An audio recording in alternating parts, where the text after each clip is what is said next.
जानम देख लो मिट गई दूरियां, मैं यहाँ हूँ, यहाँ हूँ, यहाँ हूँ, यहाँ। कैसी सरहदें, कैसी मजबूरियां, मैं यहाँ हूँ, यहाँ हूँ, यहाँ हूँ, यहाँ। तुम छुपा ना सकोगी मैं वो राज हूँ, तुम भुला ना सकोगी वो अंदाज हूँ। गूंजता हूँ जो दिल में तो हैरान क्यों, मैं तुम्हारी ही दिल की तो आवाज हूँ। सुन सको तो सुनो धड़कनों की जुबान, मैं यहाँ हूँ, यहाँ हूँ, यहाँ हूँ, यहाँ। বর্তমান ভাবনার জগৎ থেকে ফিরে এলো খুশি। সেদিনের কথা আজও ভুলতে পারে না খুশি। শুধু অতটুকু অসুস্থ হওয়াতেই প্রহরের ওই অবস্থা হয়েছিল। যখন সে জানতে পারবে তার দুষ্টু পরী এই পৃথিবীতে আর মাত্র কয়েকদিনের মেহমান, তখন প্রহরের কি হবে তার কল্পনা করতেই খুশির রুহু কেঁপে উঠছে। না, সে পারবে না, পারবে না প্রহরকে সারা জীবনের গ্লানির বোঝা কাঁধে তুলে দিতে। আমার কিছু হয়ে গেলে যে আমার প্রহর জীবন্ত লাশ হয়ে যাবে, আর আমি সেটা কিছুতেই হতে দিব না। তার চেয়ে বরং প্রহর আমাকে ঘৃণা করুক, চরম ঘৃণা। তবেই সে আমাকে ভুলে জীবনের সামনে এগোতে পারবে। আর প্রহরের মনে ঘৃণা সৃষ্টি করার জন্য যা কিছু আবশ্যক আমি সবই করব। সকালের রোদ জানালার পর্দার ফাঁক দিয়ে খুশির চোখে মুখে এসে লাগতেই ঘুম ভেঙে গেল ওর। ক্লান্ত ফোলা আঁখি যুগল দয়াদ্র চিত্তে মেলে তাকালো।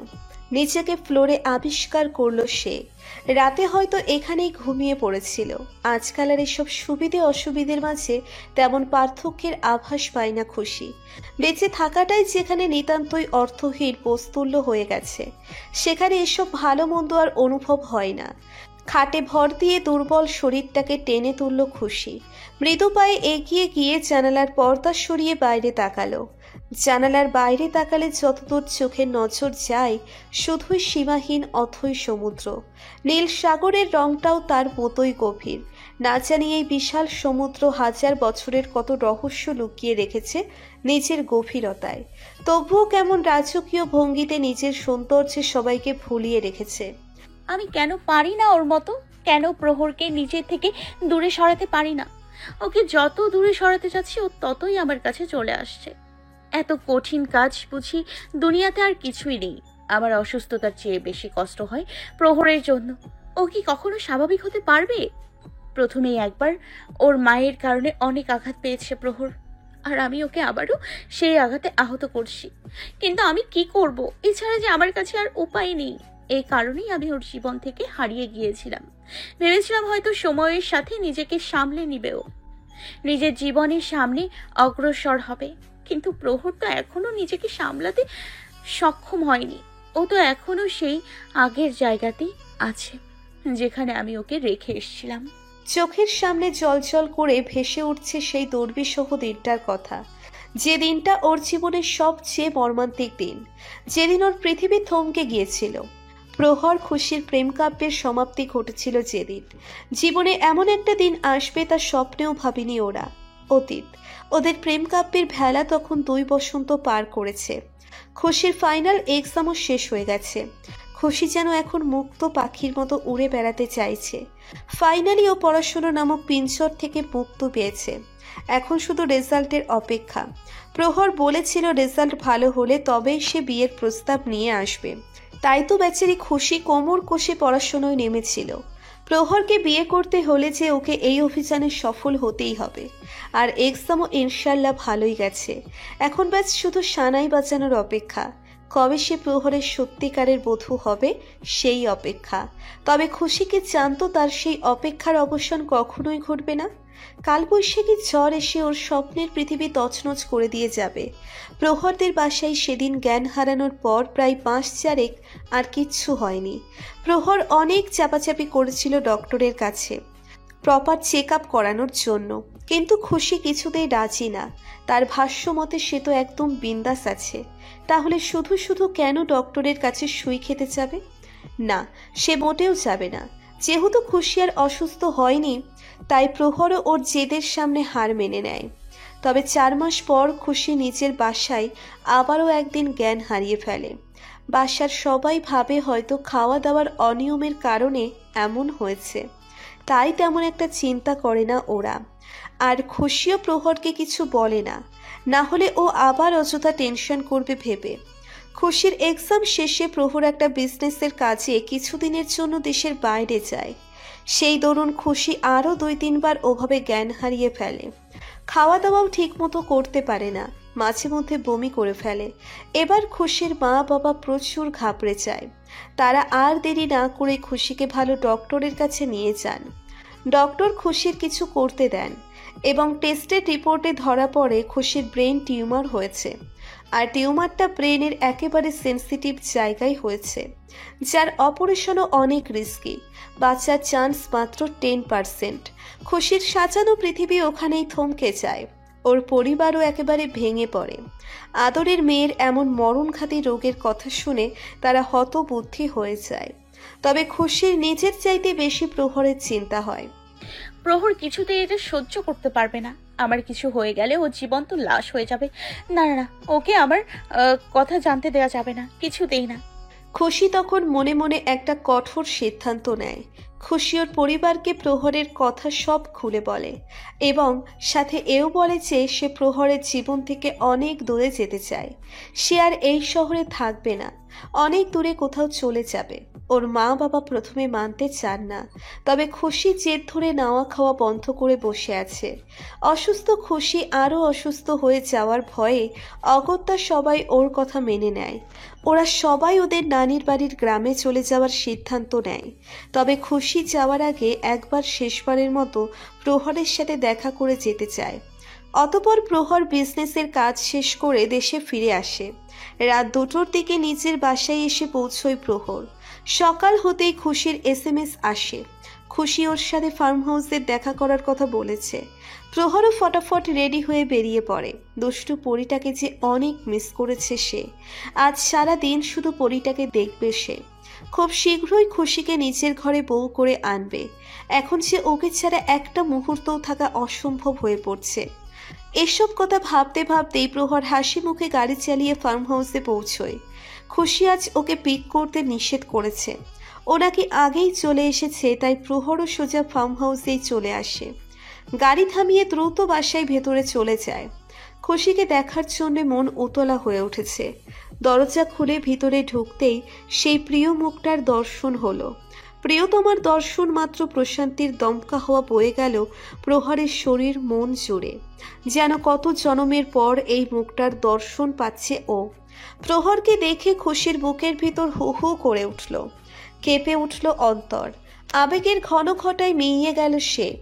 বাঁধ ভেঙে উপচে পড়ল চোখের নোনা জল। কাপা কাপা কদম বাড়ালো প্রহরের দিকে।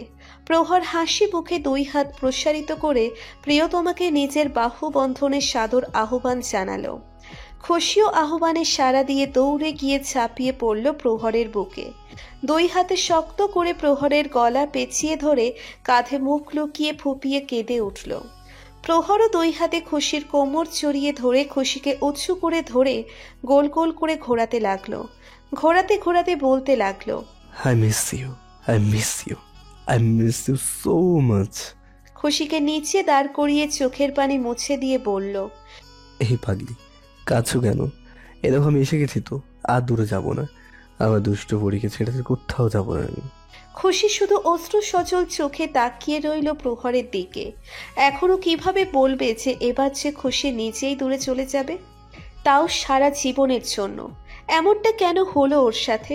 ও কিভাবে থাকবে প্রহরকে ছেড়ে? প্রহর কি পারবে ওকে ভুলে যেতে? খুশিকে এভাবে তাকিয়ে থাকতে দেখে প্রহর বলে উঠল, কি হলো, কথা বলছো না কেন? আমার নন স্টপ টেপ রেকর্ডার দেখছি একদম চুপচাপ হয়ে গেছে। আমার বিরহে এই অবস্থা হয়েছে নাকি? খুব মিস করেছো বুঝি আমাকে? খুশি জোরপূর্বক হেসে বলল, কই না তো, আমি তো শুধু এই হট বডিটাকে মিস করছিলাম। প্রহর হেসে দিয়ে বলল, আচ্ছা তাই? আমার কামনার দেবী? প্রহর খুশিকে কোলে তুলে নিয়ে সোফায় এসে বসলো। খুশি শুধু প্রহরের গলা জড়িয়ে ধরে অপলক দৃষ্টিতে প্রহরের দিকে তাকিয়েই আছে, যেন কত জনমের দেখা একেবারে দেখে নিচ্ছে ও। প্রহরের চেহারাটাকে নিজের ভেতর সামিয়ে নিচ্ছে খুশি। খুশির আজকের চাহনি কেমন অন্য রকম লাগছে প্রহরের কাছে। ও ভাবলো হয়তো কতদিন পর দেখছে তাই এমন করছে। প্রহর খুশির গালে হাত বুলিয়ে বলল, তুমি ঠিক আছে তো খুশি? তোমাকে কেমন অন্যমনস্ক লাগছে, মুখটাও কেমন শুকনো শুকনো লাগছে। শরীর ঠিক আছে তো? চমকে গেল খুশি, জোরপূর্বক হাসার চেষ্টা করে বলল, আমার আবার কি হবে, আমি একদম ঠিক আছি। ঠিক বলছো তো? দেখো সত্যি করে বলো, আমার অ্যাবসেন্সে খাবারের অনিয়ম করনি তো? সকালে নাস্তা করে এসেছো? I don't think so. তুমি বসো, আমি তোমার জন্য কিছু বানিয়ে আনছি।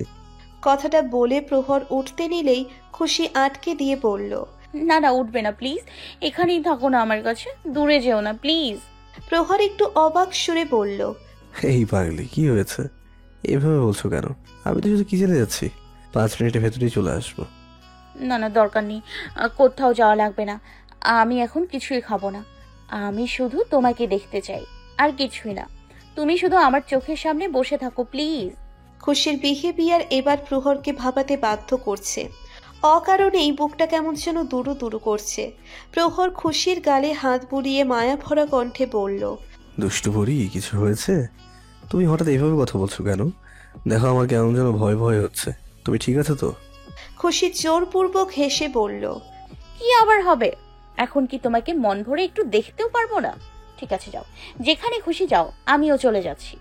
কথাটা বলে খুশি অভিমান করে উঠে যেতে নেয়। প্রহর তখন আটকে দিয়ে বলল, আচ্ছা ওকে ওকে, আমি যাচ্ছি না কোথাও, আমি এখানেই আছি তোমার পাশে। প্রহর খুশির কপালে চুমু দিয়ে বুকের মাঝে জড়িয়ে নিল। বুকটা কেমন যেন দুরু দুরু করছে ওর। কেমন যেন অদ্ভুত মনে হচ্ছে না অনুভূতিটা? কোনো কিছু কি হতে চলেছে? খুশি প্রহরের বুক থেকে মুখ তুলে আবারও প্রহরের মুখের দিকে অপলকভাবে তাকিয়ে রইল। প্রহরের গালে হাত বুলিয়ে বলে উঠল। কুসমিনা। আচমকা খুশির এমন আবদারে প্রহর আবারও একটু অবাক হলো। খুশি আগে কখনো এভাবে বলেনি। আগে যা বলতো শুধু মজার ছলে বলতো, কিন্তু আজ কেমন অন্যরকম শোনাচ্ছে ওর কথা। প্রহর প্রশ্নবিদ্ধ চোখে তাকিয়ে রইল খুশির দিকে। খুশি আবারও অনুরোধের সুরে বলল, প্লিজ, শুধু একবার, একবারই শেষ, আর কখনো চাইবো না। প্রহরের হৃৎপিণ্ড হঠাৎ কেঁপে উঠল। প্রহর একটু রাগী কণ্ঠে বলল, খুশি, হোয়াট ইউ মিন ভাই এবারেই শেষ? কি বলতে চাইছো কি তুমি? হ্যাঁ, কি হয়েছে তোমার? খুশি জোরপূর্বক হেসে বলল, আরে আমি বলতে চাইছি খুব শীঘ্রই তো আমরা হাজবেন্ড ওয়াইফ হয়ে যাব, তাই গার্লফ্রেন্ড হিসেবে তো এইবারেই শেষ, তাই না? So please কিসমি। চুম্বন ক্রিয়া শেষে খুশি আবারও প্রহরের বুকে মাথা রাখল। কিছুক্ষণ ওভাবেই চুপ করে থাকলো। তারপর হঠাৎ বলে উঠল, আচ্ছা ধরো, যদি কখনো আবার কিছু হয়ে যায়, আর আমি যদি অনেক দূরে চলে যাই, তুমি প্লিজ ভেঙে পড়ো না, নিজেকে এমনই শক্ত রেখো, কেমন? প্রহর খুশিকে বুকে জড়িয়ে আবেশে চোখ বুজেছিল, কিন্তু খুশির এই কথাই ঠাস করে চোখ খুলে তাকালো সে। ফট করে খুশিকে কোল থেকে নামিয়ে সোফায় বসিয়ে দিয়ে রাগী কণ্ঠে বলল, বুঝতে পেরেছি আমি, তুমি ইচ্ছে করে এসব করেছো তাই না? আমি তোমাকে ছেড়ে এতদিন দূরে ছিলাম, তার শাস্তি দিতে চাইছো তাই তো? তাই এই সব জঘন্য কথা বলে আমাকে মানসিকভাবে টর্চার করতে চাইছো। ফাইন, করো তুমি যা ইচ্ছে হয়। খুশি নিজেকে সামলে নিয়ে উঠে দাঁড়ালো। প্রহরের কাছে যাওয়ার জন্য কদম বাড়াতেই হঠাৎ প্রহর বাইরে থেকে দ্রুত বেগে এসে খুশিকে আষ্টে পৃষ্ঠে জড়িয়ে ধরল। তারপর দুই হাতে খুশির মুখটা ধরে সারা মুখে পাগলের মতো চুমু খেয়ে আবারও বুকের মাঝে জড়িয়ে নিয়ে আবেগপ্রবণ কণ্ঠে বলল, আমি সরি না সোনা, আর কখনো যাব না তো তোমাকে ছেড়ে। তবু প্লিজ এসব কথা আর কখনো বলো না। আই জাস্ট ক্যান হ্যান্ডেল ইট।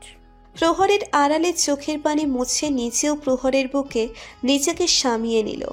আজকের পর হয়তো এই শান্তির জায়গা আর নসিব হবে না। সারাদিন প্রহরের সাথে সময় কাটিয়ে অবশেষে ফেরার সময় এলো। খুশির ভেতর সবকিছু যেন চুরমার হয়ে যাচ্ছে। মন চাইছে সময়টাকে থামিয়ে দিতে, তবে তা যে সম্ভব না। তাই তো প্রহরকে ছেড়ে যাওয়ার মুহূর্ত ঘনিয়ে আসছে। গাড়ি চালাচ্ছে প্রহর খুশির বাসার উদ্দেশ্যে। খুশি প্রহরের দিকে ঘুরে গাড়ির সিটে হেলান দিয়ে বসে এক ধ্যানে তাকিয়ে আছে শুধু প্রহরের পানে। প্রহর সেটা দেখে মুচকি হেসে বলল, এই পাগলি, এইভাবে কি দেখছো? এইভাবে দাঁড়িয়ে থাকলে তো অ্যাক্সিডেন্ট করে ফেলবো।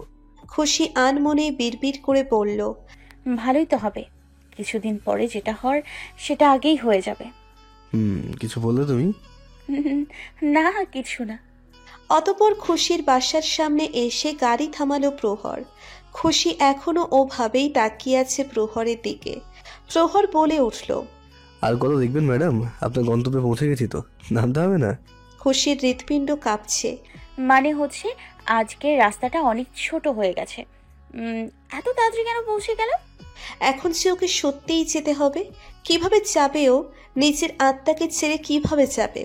কিন্তু যেতে তো ওকে হবেই। খুশি কাঁপা কাঁপা হাতে গাড়ির দরজায় হাত রাখলো। প্রহর তখন বলে উঠল, আচ্ছা শোনো, কালকে রেডি থেকো, আমি তোমাকে নিতে আসবো।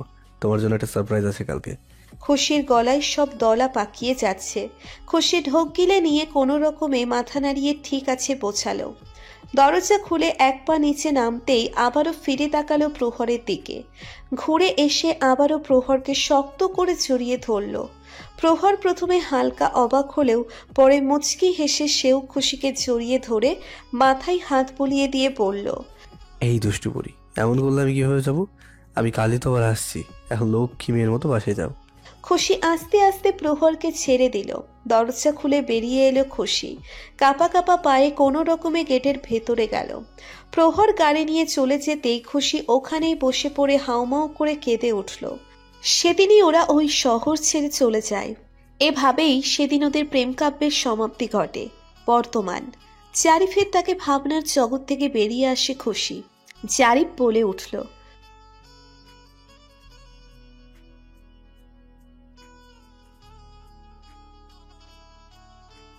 খুশি যেতে না চাইলেও জারিফ জোর করে ওকে নিয়ে গেল।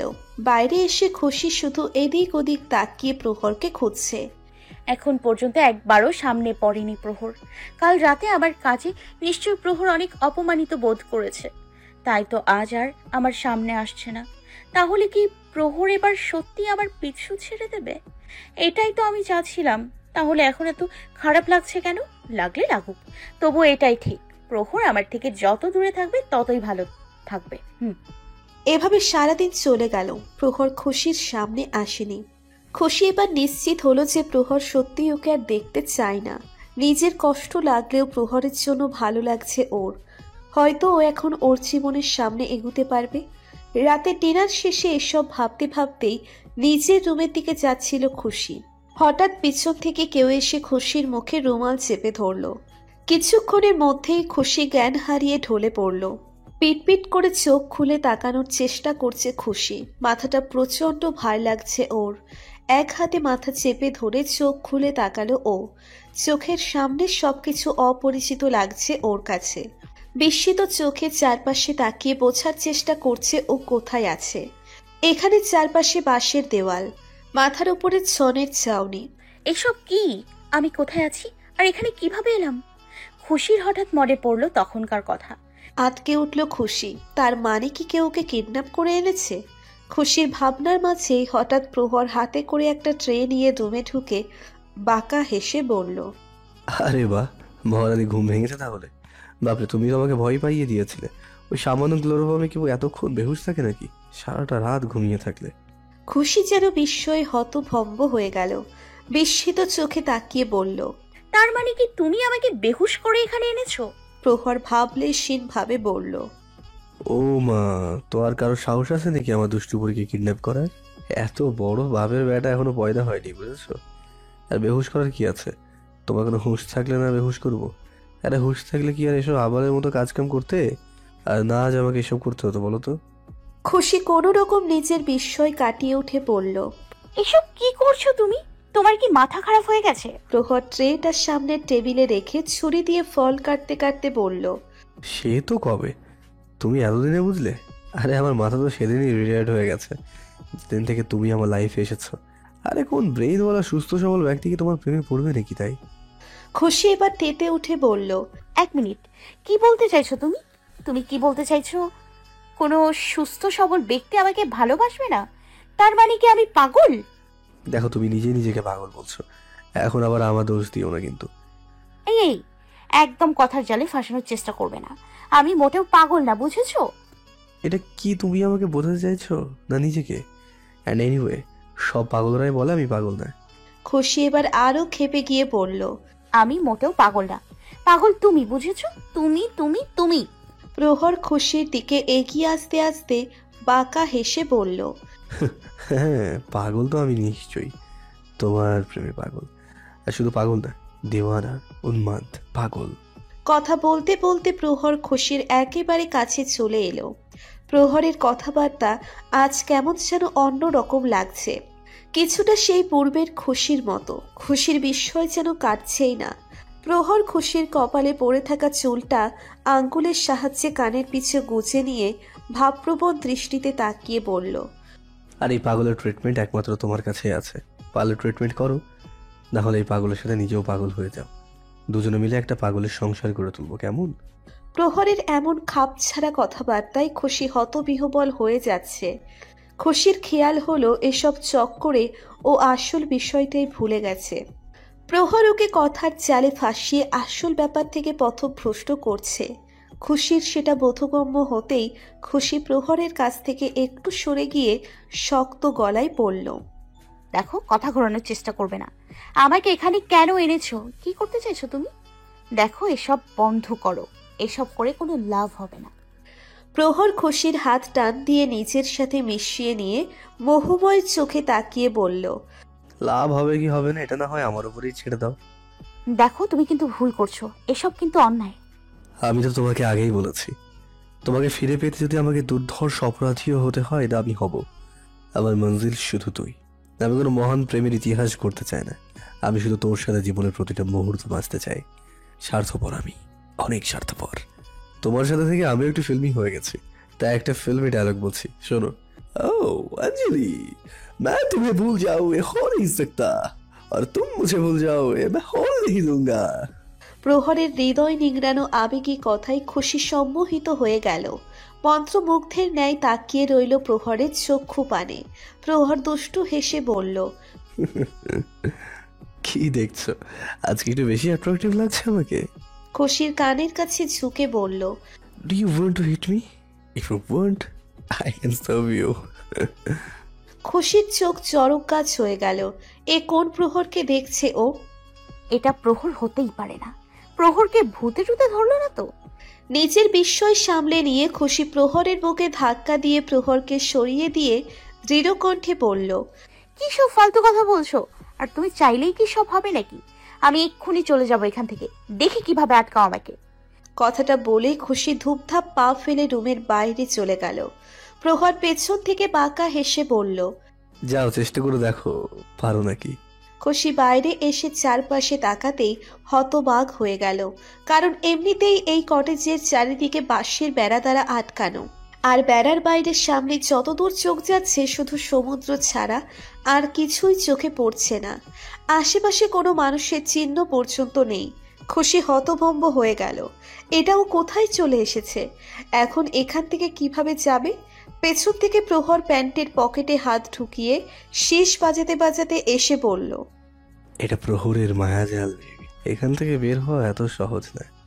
খুশি প্রহরের দিকে রাগী চোখে তাকিয়ে বলল, এটা কোন জায়গা? কোথায় নিয়ে এসছো তুমি আমাকে? এটা প্রহরের গড়া প্রাসাদ, শুধুমাত্র আমার খুশি রানীর জন্য। কাল একদিনের ভেতর আমি এটা বানিয়েছি, তুমি চাইলেও এখান থেকে যেতে পারবে না, কারণ এটা সেন্ট মার্টিন দ্বীপের এমন একটা স্থান যেখানে মানুষের কোনো নামগন্ধ নেই, শুধু নির্জন পরিবেশে তুমি আর আমি। কত রোমান্টিক ব্যাপার স্যাপার, তাই না? কেন করছো এসব পাগলামি? এতে কিছুই হাসিল হবে না।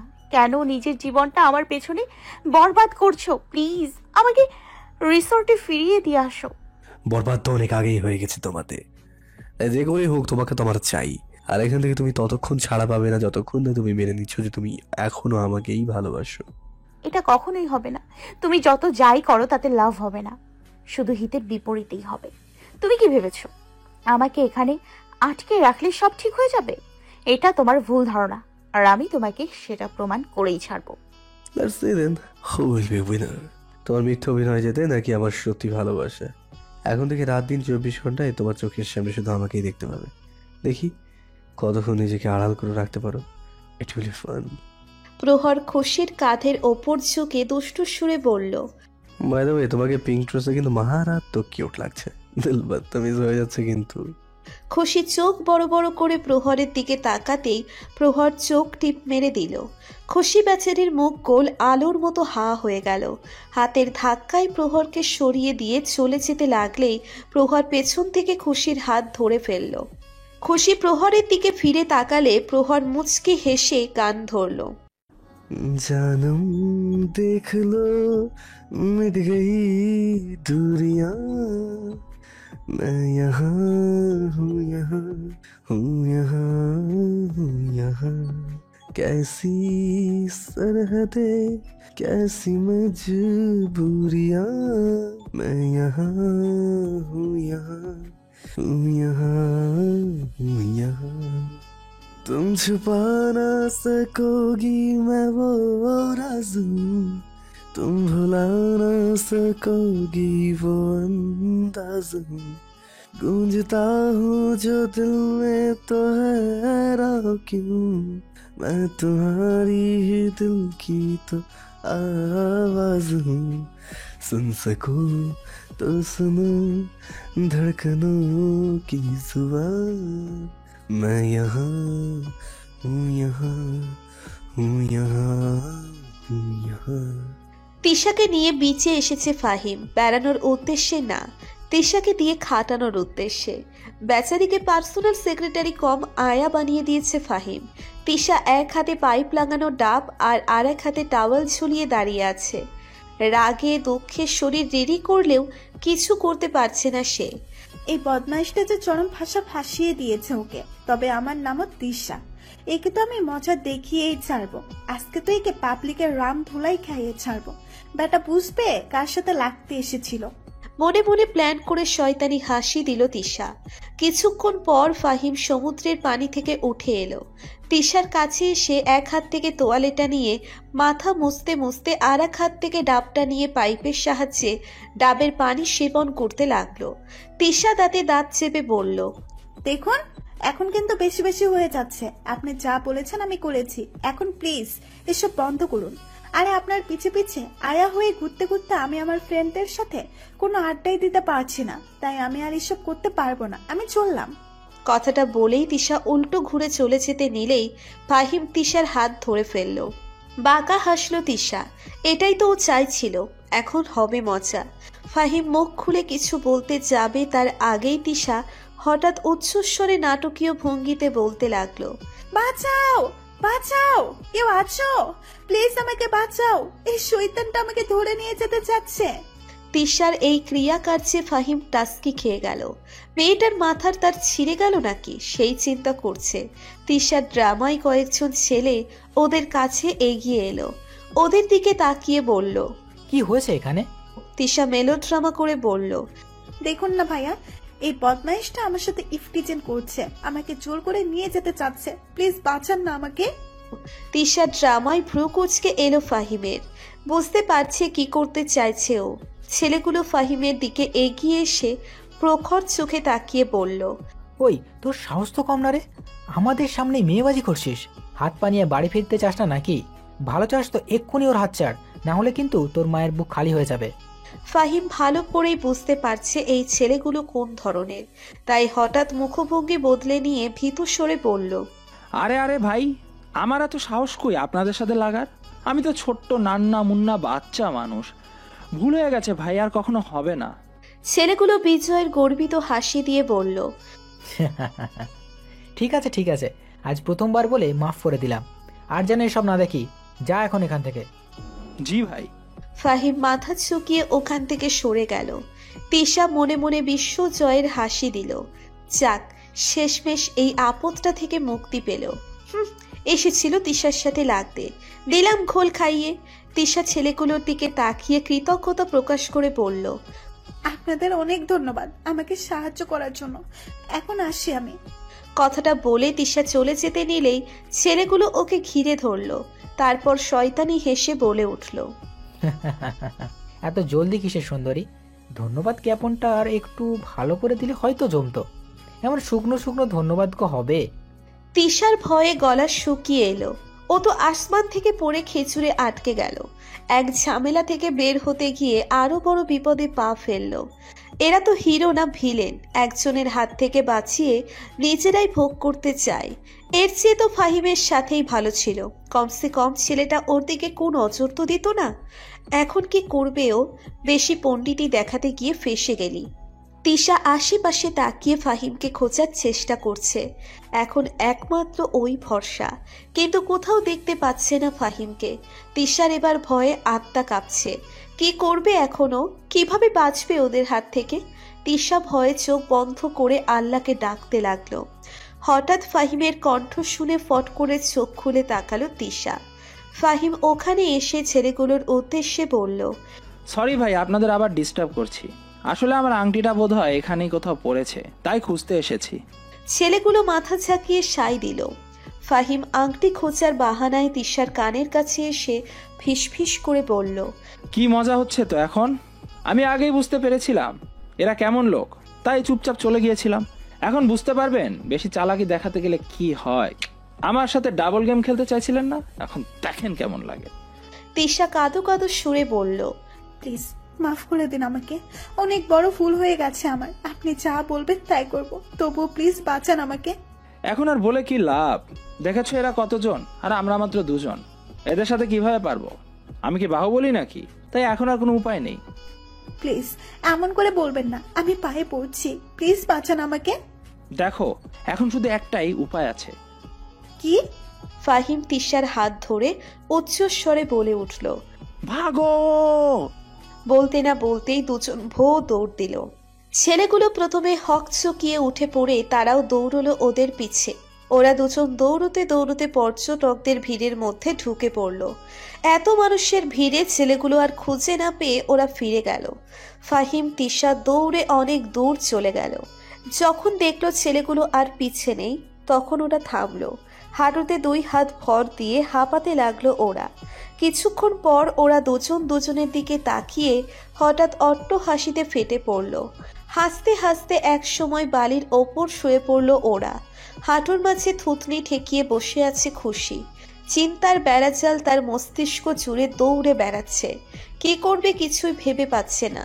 ও যত সবটা গোছাতে চাইছে, ততই যেন সবকিছু বালির মতো হাত থেকে ঝরে পড়ছে। প্রহরকে যত দূরে সরাতে চাইছে, ততই অসফল হচ্ছে। কোনো ক্রিয়া কৌশল ওর উপর প্রতিক্রিয়া ফলাচ্ছে না। এখন আবার এইখানে এনে আটকে রেখেছে।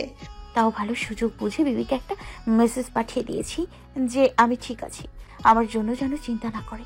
না হলে তো আমাকে না পেয়ে বাসার সবাই এত করে চিন্তায় পড়ে যেত। কিন্তু এখন পাগলকে কিভাবে বোঝাবো? গটগট করে পায়ের শব্দে প্রহরের আশার আগমন বুঝতে পেরে মুখ অন্যদিকে ঘুরিয়ে নিল খুশি।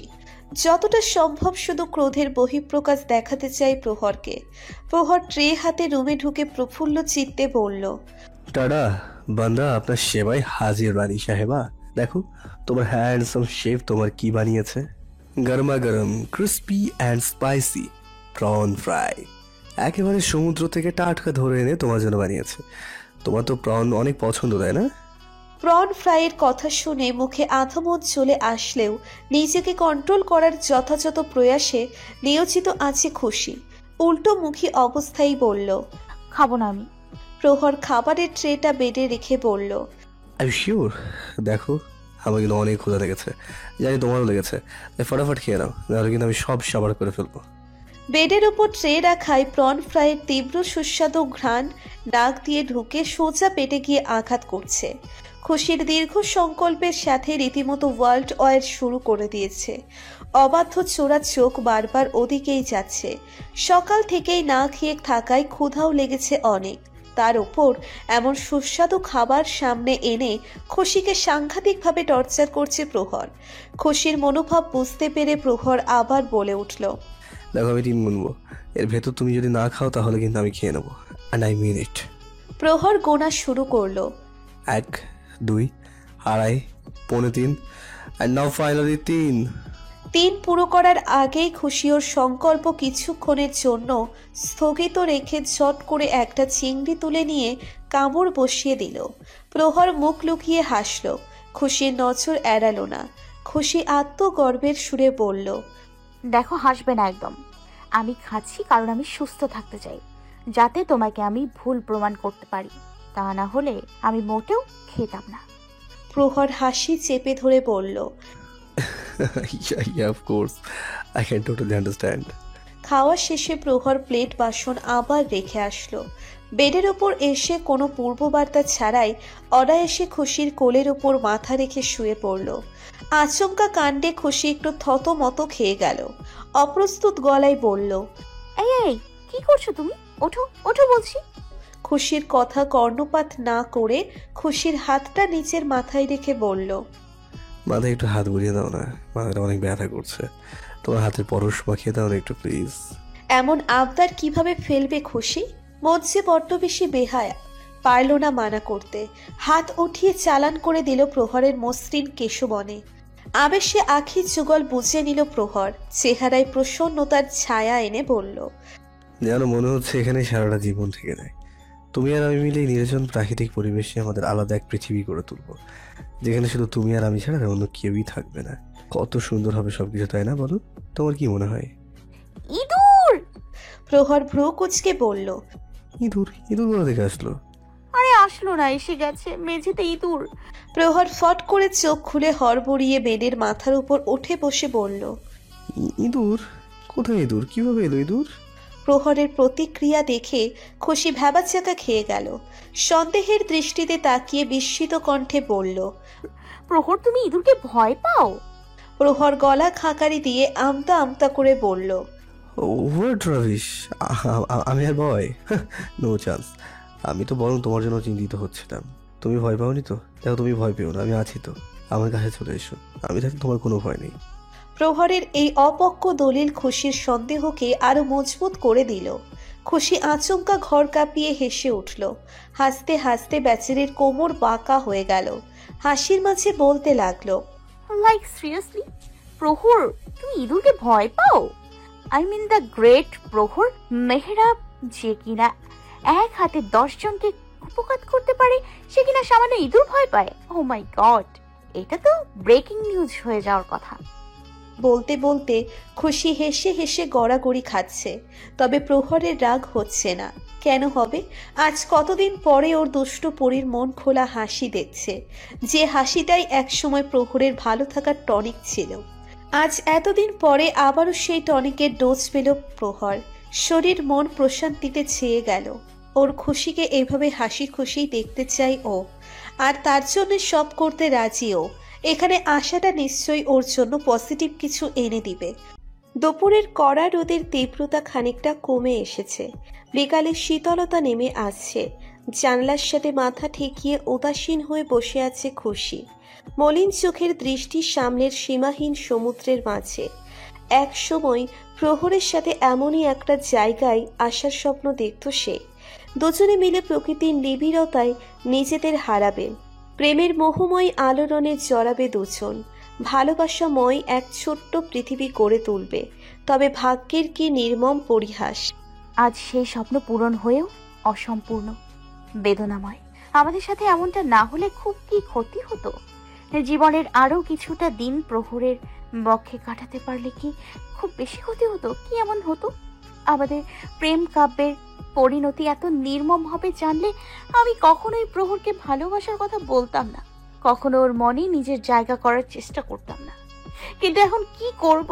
ওর মনে জায়গা তো করেছি, এখন সেটা মেটাবো কিভাবে? খুশির দুশ্চিন্তার অন্ত নেই। কিভাবে কি করবে, এখান থেকে কিভাবে বের হবে, প্রহরের মনে কিভাবে নিজের প্রতি ঘৃণা সৃষ্টি করবে, কিছুই বুঝে উঠতে সক্ষম হচ্ছে না। প্রহরের পাগলামি তো দিন দিন শুধু বেড়েই চলেছে। প্রহর সেই ঘণ্টাখানিক পূর্বে বেরিয়েছে, এখনো ফেরেনি। কি করছে কে জানে? তখন থেকে খুশি ওভাবেই বসে আছে। খুশির ভাবনার মাঝে প্রহর চলে এলো। রুমে এসেই মুখে হাসির রেখা টেনে বলে উঠল, খুশি, চলো, তোমার জন্য একটা সারপ্রাইজ আছে। খুশি পূর্বের ন্যায় বসে থেকেই বলল, আমি কোথাও যাব না তোমার সাথে। তুমি আমাকে কবে রিসোর্টে ফিরিয়ে নিয়ে যাবে সেটা বলো। প্রহর এবার কোনো কথা না বলে এগিয়ে এসে সোজা খুশিকে কোলে তুলে নিল। কোলে তুলে নিয়ে বাইরে যেতে যেতে বলল, তুমিও না অনেক দুষ্টু। ইচ্ছে করে এমন করো যাতে আমি কোলে করে নিয়ে যাই। না এখন খুশি তো? খুশি কিছু বলতে গিয়েও আবার বলল না। জানে এই পাগলের সাথে কথা বাড়িয়ে কোনো লাভ নেই, এর যা করার তাই করবে। প্রহর খুশিকে কোলে নিয়ে সমুদ্রের হাঁটু পানির মাঝে এসে বলল, দুষ্টু পরি, সামনে তাকাও। প্রহরের কথা মতো সামনে তাকালো খুশি। চোখের দৃষ্টি চকিত হয়ে উঠল। সামনে সমুদ্রের নীল স্বচ্ছ জলরাশির ওপর ভাসছে বাঁশের অপূর্ব এক ভেলা। ভেলায় ছড়িয়ে আছে নানান বর্ণ ফুলের সমাহার। খুশির চোখের পাতায় যেন চকচকে তারারা ঝিলমিল করছে। মাধুর্য মণ্ডিত হয়ে গেল সারা মুখমণ্ডল। প্রহর এতক্ষণ ধরে তাহলে এসব করছিল? অতীব মায়াপূর্ণ নজরে তাকালো প্রহরের পানে। প্রহর মুচকি হেসে খুশিকে আস্তে করে ভেলায় বসিয়ে দিল। তারপর সে নিজেও ভেলায় চড়ে একটা বাঁশের বানানো বৈঠা দিয়ে ভেলা ভাসালো সমুদ্রের বুকে।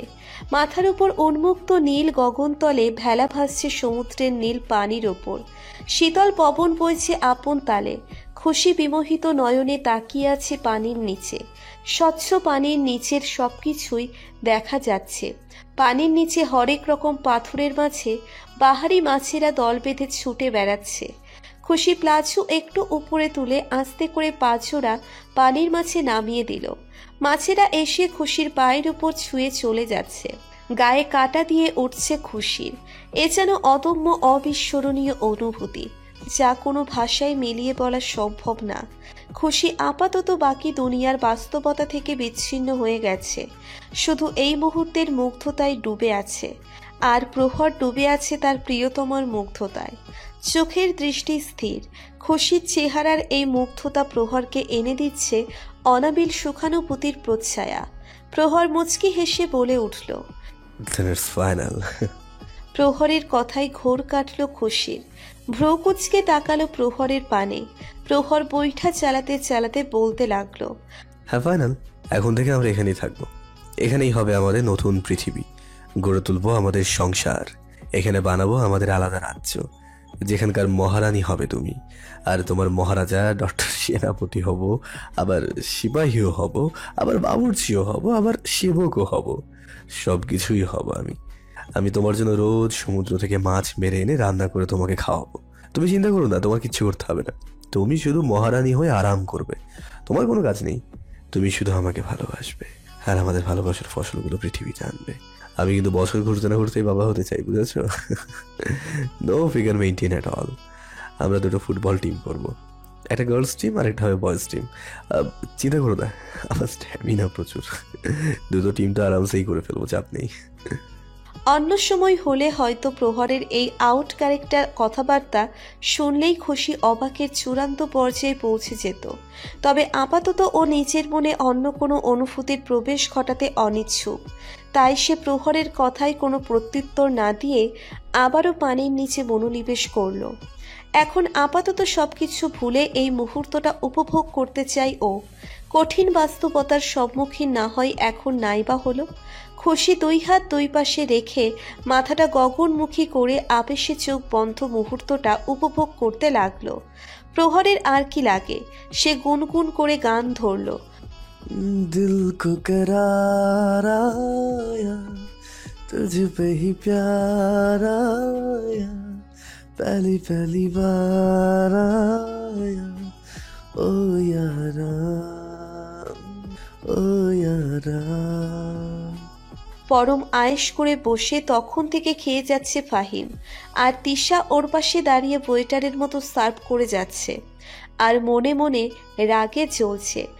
একেই বলে কুকর্মের ফল। চালাকি করে বাবা মাকে বোকা বানাতে গিয়ে এখন নিজেই ফাঁসাতে ফেসে গেলাম। এখন না পারছে কিছু বলতে, না পারছে কিছু করতে। কপাল মন্দ হলে যা হয় আর কি। ফাহিম খাবার চিবুতে চিবুতে বলে উঠল, তুমি চাইলে আমার সাথে বসে খেতে পারো, আমি এতটাও নির্দয় না। তিশা দাঁতে দাঁত চেপে ঠোঁটে জোরপূর্বক হাসি ঝুলিয়ে বলল, না না থাক, আমার এত মেহরবানি লাগবে না, আপনিই খান পেট পুরে। মনে হচ্ছে রেগে আছো। যাক, ব্যাপার না, অ্যাজ ইউর উইশ। আচ্ছা, বাই দ্য ওয়ে, তুমি বিয়ে করতে চাও না কেন? আই মিন, তোমার কোনো বয়ফ্রেন্ড আছে নাকি? Don't mind, I am just asking. Tisha দীর্ঘশ্বাস ছেড়ে বলল, না, তেমন কিছুই না। আসলে বিয়ে করে আমি আমার স্বাধীনতার জলাঞ্জলি দিতে চাই না। বিয়ের পরে নিজের কোনো স্বাধীনতা বলতে কিছুই থাকে না। অন্য কারোর হাতের কাঠের পুতুল হতে চাই না আমি। এটা কেমন কথা? বিয়ে হলেই স্বাধীনতা শেষ হয়ে যায় নাকি? বিয়ের পরে মেয়েরা তাদের স্বাধীন মতো চলতে পারে। তিশা তাচ্ছিল্যের সুরে বলল, এগুলো শুধুই কথার কথা, তবে বাস্তবতা ভিন্ন। আমি নিজের চোখের সামনে সব উপলব্ধি করতে পেরেছি। আমি দেখেছি আমার মাকে, আমার বোনকে। আমার মাকে আজ পর্যন্ত নিজের ইচ্ছেই নিজের জন্য একটা জামাও কিনতে দেখিনি। সবসময় দেখেছি বাবাই যা এনে দেয় তাই পড়তে হয় মাকে। বাবা কখনো মায়ের ইচ্ছে কিংবা পছন্দের কথা কখনো জানার চেষ্টা করেনি, আর না কখনো তার ইচ্ছা অনিচ্ছার মূল্য দিয়েছে। আমার বোনও বিয়ের পরে তার জীবনের সব ইচ্ছা আকাঙ্ক্ষার জলাঞ্জলি দিতে হয়েছে। আমার আপু অনেক ভালো, পেন্টিং করতে পারে, আর তার অনেক বড় আর্টিস্ট হওয়ার ইচ্ছে ছিল, কিন্তু তার স্বামী তার ইচ্ছেকে দলায় মসুর করে ডাস্টবিনের কোনায় ফেলে দিয়েছে। আর আপুকে বানিয়েছে বাড়ির পার্মানেন্ট কাজের বুয়া। কিন্তু আপু কিছুই বলতে পারে না, কারণ মেয়েদের যে কিছু বলতে নেই, এটাই এই পুরুষতান্ত্রিক সমাজের নিয়ম। তিশার কথায় ফাহিম কিছুক্ষণ স্থির দৃষ্টিতে তাকিয়ে রইল তিশার দিকে, তারপর বলে উঠল, হ্যাঁ, হয়তো আপনার কথা কিছুটা ঠিক আছে, তবু একটা কথা অবশ্যই বলবো, সব ছেলেরা কিন্তু এক হয় না। হ্যাঁ, হতে পারে তাদের সংখ্যা কম, তবে আছে তো অবশ্যই। জানি আপনি যা এক্সপিরিয়েন্স করেছেন তাতে হয়তো বিশ্বাস করা কঠিন, তবে আমি বলবো সবাইকে এক মাপকাঠিতে দেখা কিন্তু ঠিক না। যেমন দেখুন আমাদের পরিবার, আমার মা একজন ডক্টর, বাবা সবসময় মাকে তার ক্যারিয়ার করতে সাহায্য করেছে। তারপর আমার ভাবিও ওয়ার্কিং ওম্যান, একটা মাল্টিন্যাশনাল কোম্পানিতে জব করে। ভাইয়া কখনো ভাবিকে কোনো কাজে বাধা দেওয়ার চেষ্টা করেনি, বরং সবসময় প্রোৎসাহ দেওয়ার চেষ্টা করেছে। এমনকি বাচ্চাদের দেখাশোনাও ভাইয়াই বেশিরভাগ সময় করে। আমাদের পরিবারে আমরা ছেলে মেয়ে সমান অধিকার ভাবি এবং যথাযথ স্বাধীনতাও দিয়ে থাকি। আপনি এটা ভেবেন না যে আপনাকে ইমপ্রেস করার জন্য আমি এসব বলছি, মোটেও না। আমি বলছি না যে আমাকে বিয়ে করুন, আমি শুধু বলতে চাইছি সবাই এক হয় না। তাই বিয়ে নামক পবিত্র বন্ধনকে পায়ের শেকল ভাবেন না। যে আপনাকে যথাযথ সম্মান স্বাধীনতা দিবে তাকে বিয়ে করতেই পারেন। ফাহিমের কথায় কিছুটা অবাক দৃষ্টিতে তাকালো তিশা। কেমন ভাবনায় পড়ে গেল ও। লোকটাকে যতটা খারাপ ভেবেছিল ততটাও খারাপ না। ফাহিম এবার বাঁকা হেসে বলল, আর এমনি তো বয়স তো আর কম হচ্ছে না, দুদিন পর আর তোমার ছেলেদের সামনে অ্যাক্টিং করতে হবে না। এমনি তো তোমার নর্মাল চেহারা দেখি সবাই মানা করে দেবে। তিশা দাঁত কিরমির করে বলল, oh hello, I am just 19 only. আপনি নিজের কথা ভাবুন। মেয়েরা তো দূরের কথা, আন্টিরাও রাজি হবে কিনা সন্দেহ। হ্যাঁ, যে না চেহারা নাম দিয়েছে পিয়ারা। ফাহিম কিছু না বলে শুধু হাসলো। মেয়েটাকে রাগাতে ভালোই লাগে, রাগলে অনেক কিউট লাগে ওকে। মনে হচ্ছে এবার বোধহয় কাম তামাম হয়ে যাবে। দিবাভাগ গড়িয়ে নেমেছে ঘোর কালো চামিনি। ঘরের মধ্যভাগে টিম টিম করে জ্বলছে হারিকেনের আলো। ইলেকট্রিসিটি নেই এখানে, তাই এই অর্গানিক উপায় বের করেছে প্রহর। দিনটা কাটলেও রজনীর আধার খুশির মাঝে বয়ে আনছে অধীরতা। কিভাবে কাটবে এই নিশি? এই একটা মাত্র রুমের ভিতর দুজন কিভাবে থাকবে? হাজার ইচ্ছে থাকা সত্ত্বেও প্রহরের সাথে একসাথে এক রুমে থাকা যে সম্ভব না। ওর মনে কোনোভাবে নতুন করে কোনো আশা জাগানো যাবে না। ওর কাছাকাছি থাকলে যে আমি নিজেও দুর্বল হয়ে পড়ি, যেটা মোটেও ভালো লক্ষণ না। ওকে যে আমার দূরে সরাতেই হবে। বাহিরের সব ঠিকঠাক করে রুমে এসে ঢুকলো প্রহর। রুমে এসে সোজা বেডের উপর এসে শটান হয়ে আয়েশ করে শুয়ে পড়ল। খুশির দিকে তাকিয়ে বলল, কি ব্যাপার, ঘুমাবে না? সারা রাত দাঁড়িয়ে থাকার প্ল্যান আছে নাকি? খুশি গলা খাকারি দিয়ে বলল, হ্যাঁ, তো কোথায় ঘুমাবো? ও মা, তোমার চোখের পাওয়ার বেড়ে গেল নাকি? এত বড় একটা বেড তোমার চোখে পড়ছে না? এসো এসো, তাড়াতাড়ি শুয়ে পড়ো। I am so much tired, I want to sleep. এসব কি বলছো তুমি? আমি তোমার সাথে কিভাবে ঘুমোতে পারি? কখনোই না। আমরা এক বেডে শুতে পারবো না। কেন, কি সমস্যা? আর তুমি কি এই প্রথম ঘুমাচ্ছ নাকি আমার সাথে? তখনকার কথা আলাদা, কিন্তু এখন আমি তোমার সাথে এক বেডে ঘুমোতে পারবো না। প্রহর দীর্ঘশ্বাস ছেড়ে বলল, ঠিক আছে, তাহলে আর কি করার। তোমার যেখানে খুশি ঘুমোতে পারো, আমার আবার বেড ছাড়া ঘুম হয় না, তাই আমি তো এখানেই ঘুমাবো। তুমি দেখে নাও কি করবে। প্রহরের কথায় খুশির একটু রাগ হলো। প্রহর এমন নিশ্চিন্তে কিভাবে শুয়ে পড়লো? ওর কি আমার জন্য কোনো চিন্তা হচ্ছে না? ঠিক আছে, থাকো ওখানে শুয়ে। খুশি বলে উঠল, ঠিক আছে, থাকো তুমি এখানে, আমি বরং বাইরে গিয়ে ঘুমাবো। ওকে ফাইন, যাও। খুশি আবারও বিস্মিত হলো। ও তো ভেবেছিল প্রহর ওকে আটকাবে। আমাকে বেডে দিয়ে নিজে অন্য কোথাও বিছানা করে নেবে। খুশি এবার সত্যি সত্যিই বাইরে চলে যেতে লাগলো। হঠাৎ প্রহর পেছন থেকে ডাক দিয়ে বলল, আচ্ছা শোনো, যেতে যেতে দরজাটা লাগিয়ে দিয়ে যাও। শুনেছি এখানে রাতে নাকি জঙ্গলের ভূত পেটনি দল ঘোরাঘুরি করে, আর আমার মতো সুন্দর মানুষ দেখলে ঘাড়টা মোটকে কচকচ করে খেয়ে ফেলে।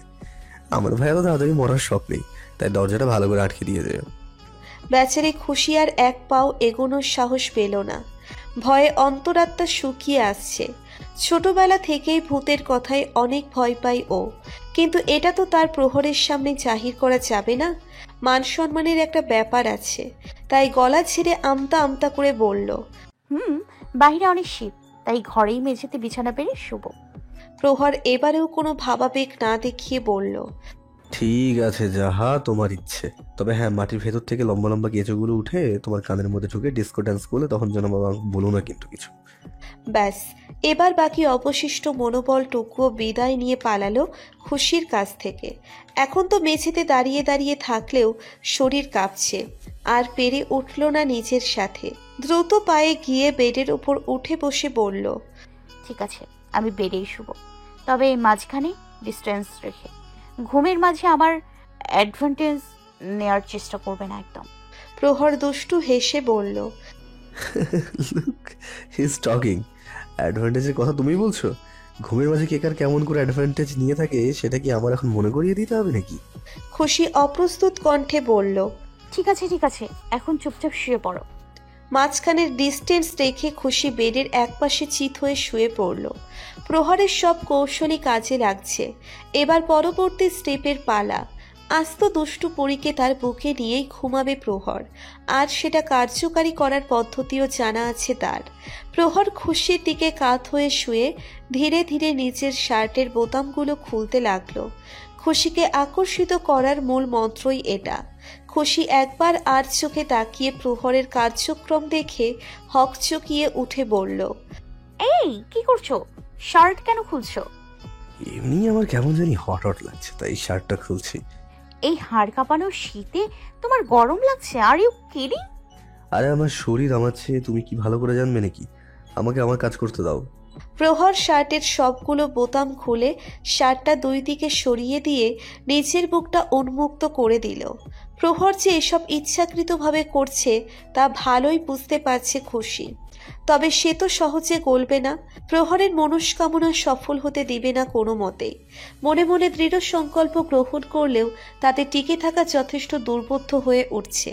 বেহায়ার চোখের দৃষ্টি খুশির সাথে বিদ্রোহ ঘোষণা করে বারবার প্রহরের পানেই তীর নিক্ষেপ করছে। চোরা চোখে ঘুরে ফিরে দেখার চেষ্টা করছে পাশের সুবলিষ্ঠ যুবকের সুঠাম বুকটাকে।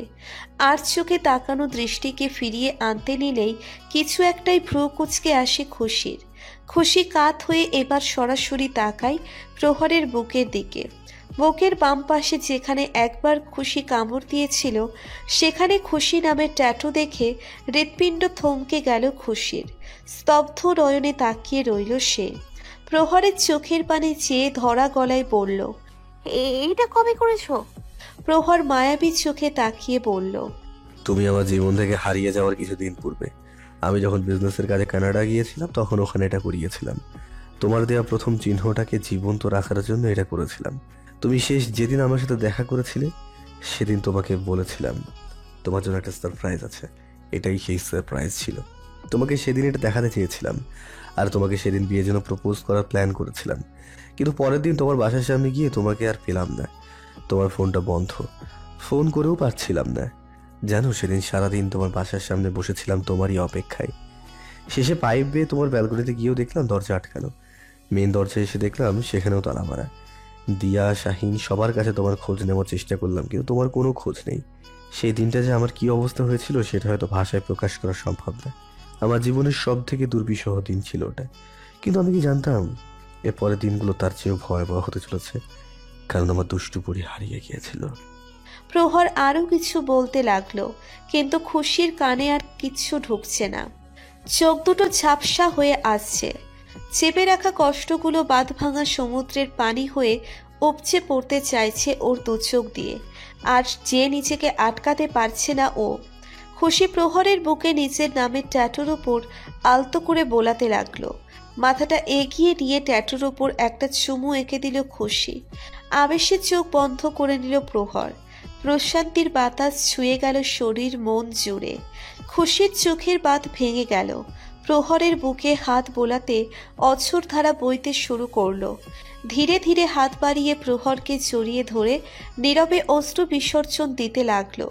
প্রহরও দুই হাতে জড়িয়ে নিল প্রিয়তমাকে। তবে খুশির শরীরের কাঁপুনি উপলব্ধি করে প্রহর ভ্রুকুচকে বলল, খুশি, খুশি তুমি কি কাঁদছো? নীরব কান্নার সাথে এবার আওয়াজের সংযোজন ঘটল। সাথে শক্ত হলো হাতের বাঁধন। নিজেকে কিছুতেই আটকাতে পারছে না ও। আজ যেন সব কষ্টের প্রতিধ্বনিরা বাঁধ ভেঙে বেরিয়ে আসছে। খুশির কান্নার শব্দ টের পেতেই প্রহর খুশিকে ছাড়িয়ে সামনে আনার চেষ্টা করল। তবে খুশির শক্ত বাঁধন খুলতে পারল না প্রহর। ধীরে ধীরে খুশির কান্নার আওয়াজের গতি বাড়তেই লাগলো। আর বাড়ছে হাতের বাঁধন। প্রহর ভয় পেয়ে গেল। খুশিকে ছাড়ানোর চেষ্টা করেও পারছে না। খুশি দুই হাতে প্রহরকে সর্বশক্তি দিয়ে আঁকড়ে ধরে বুকে মুখ ঠেকিয়ে হাউমাউ করে কাঁদছে। সারা শরীর কাঁপিয়ে হৃদয় বিদারক কান্না করছে খুশি। কাদার সময় খুশির দাঁতগুলো লেগে আছে প্রহরের বুকের সাথে। চোখের পানি আর লালায় ভিজে যাচ্ছে প্রহরের বুক জমিন। আমি মরতে চাই না প্রহর, আমি বাঁচতে চাই তোমার সাথে, তোমার সাথে বুড়ো হতে চাই। প্লিজ আমাকে বাঁচাও, আমাকে যেতে দিও না, আগলে রাখো তোমার বুকে। প্লিজ আমাকে আটকে রাখো তোমার পিঞ্জরে। মনে মনে চিৎকার করে এসব বললেও মুখ দিয়ে শুধু কান্নার আওয়াজ ছাড়া আর কিছুই বের করতে পারল না। চিৎকার করে কাঁদছে খুশি। প্রহরের কলিজা যেন ছিদ্র হয়ে যাচ্ছে। খুশির এই নিদারুণ কান্না সে কিছুতেই সহ্য করতে পারছে না। প্রহর ধরা গলায় বলল, প্লিজ সোনা, থামো না, আজ সহ্য হচ্ছে না। কি হয়েছে আমার লক্ষ্মী সোনাটার? একবার শুধু বলো না, আমি আছি তো, সব ঠিক করে দেবো। কান্না থামাও, কি হয়েছে বলো একবার। খুশি চেয়েও নিজের কান্না থামাতে পারছে না। খুশি এবার কান্না থামানোর জন্য প্রহরের বুকে কামড়ে ধরল। কিছুক্ষণ পর নিচের উপর কিছুটা নিয়ন্ত্রণ পেল সে। ধীরে ধীরে কান্নার গতি থেমে গেল। কান্না কমে এলে খুশি প্রহরের বুকের মাঝে থেকেই বলে উঠল, প্লিজ এই মুহূর্তে আমাকে আর কিছু জিজ্ঞেস করো না, আমাকে এভাবে একটু থাকতে দাও। খুশির কথা রেখে প্রহরও আর দ্বিতীয় প্রশ্ন করল না। খুশিকে বুকে চড়িয়ে মাথায় হাত বুলিয়ে দিল।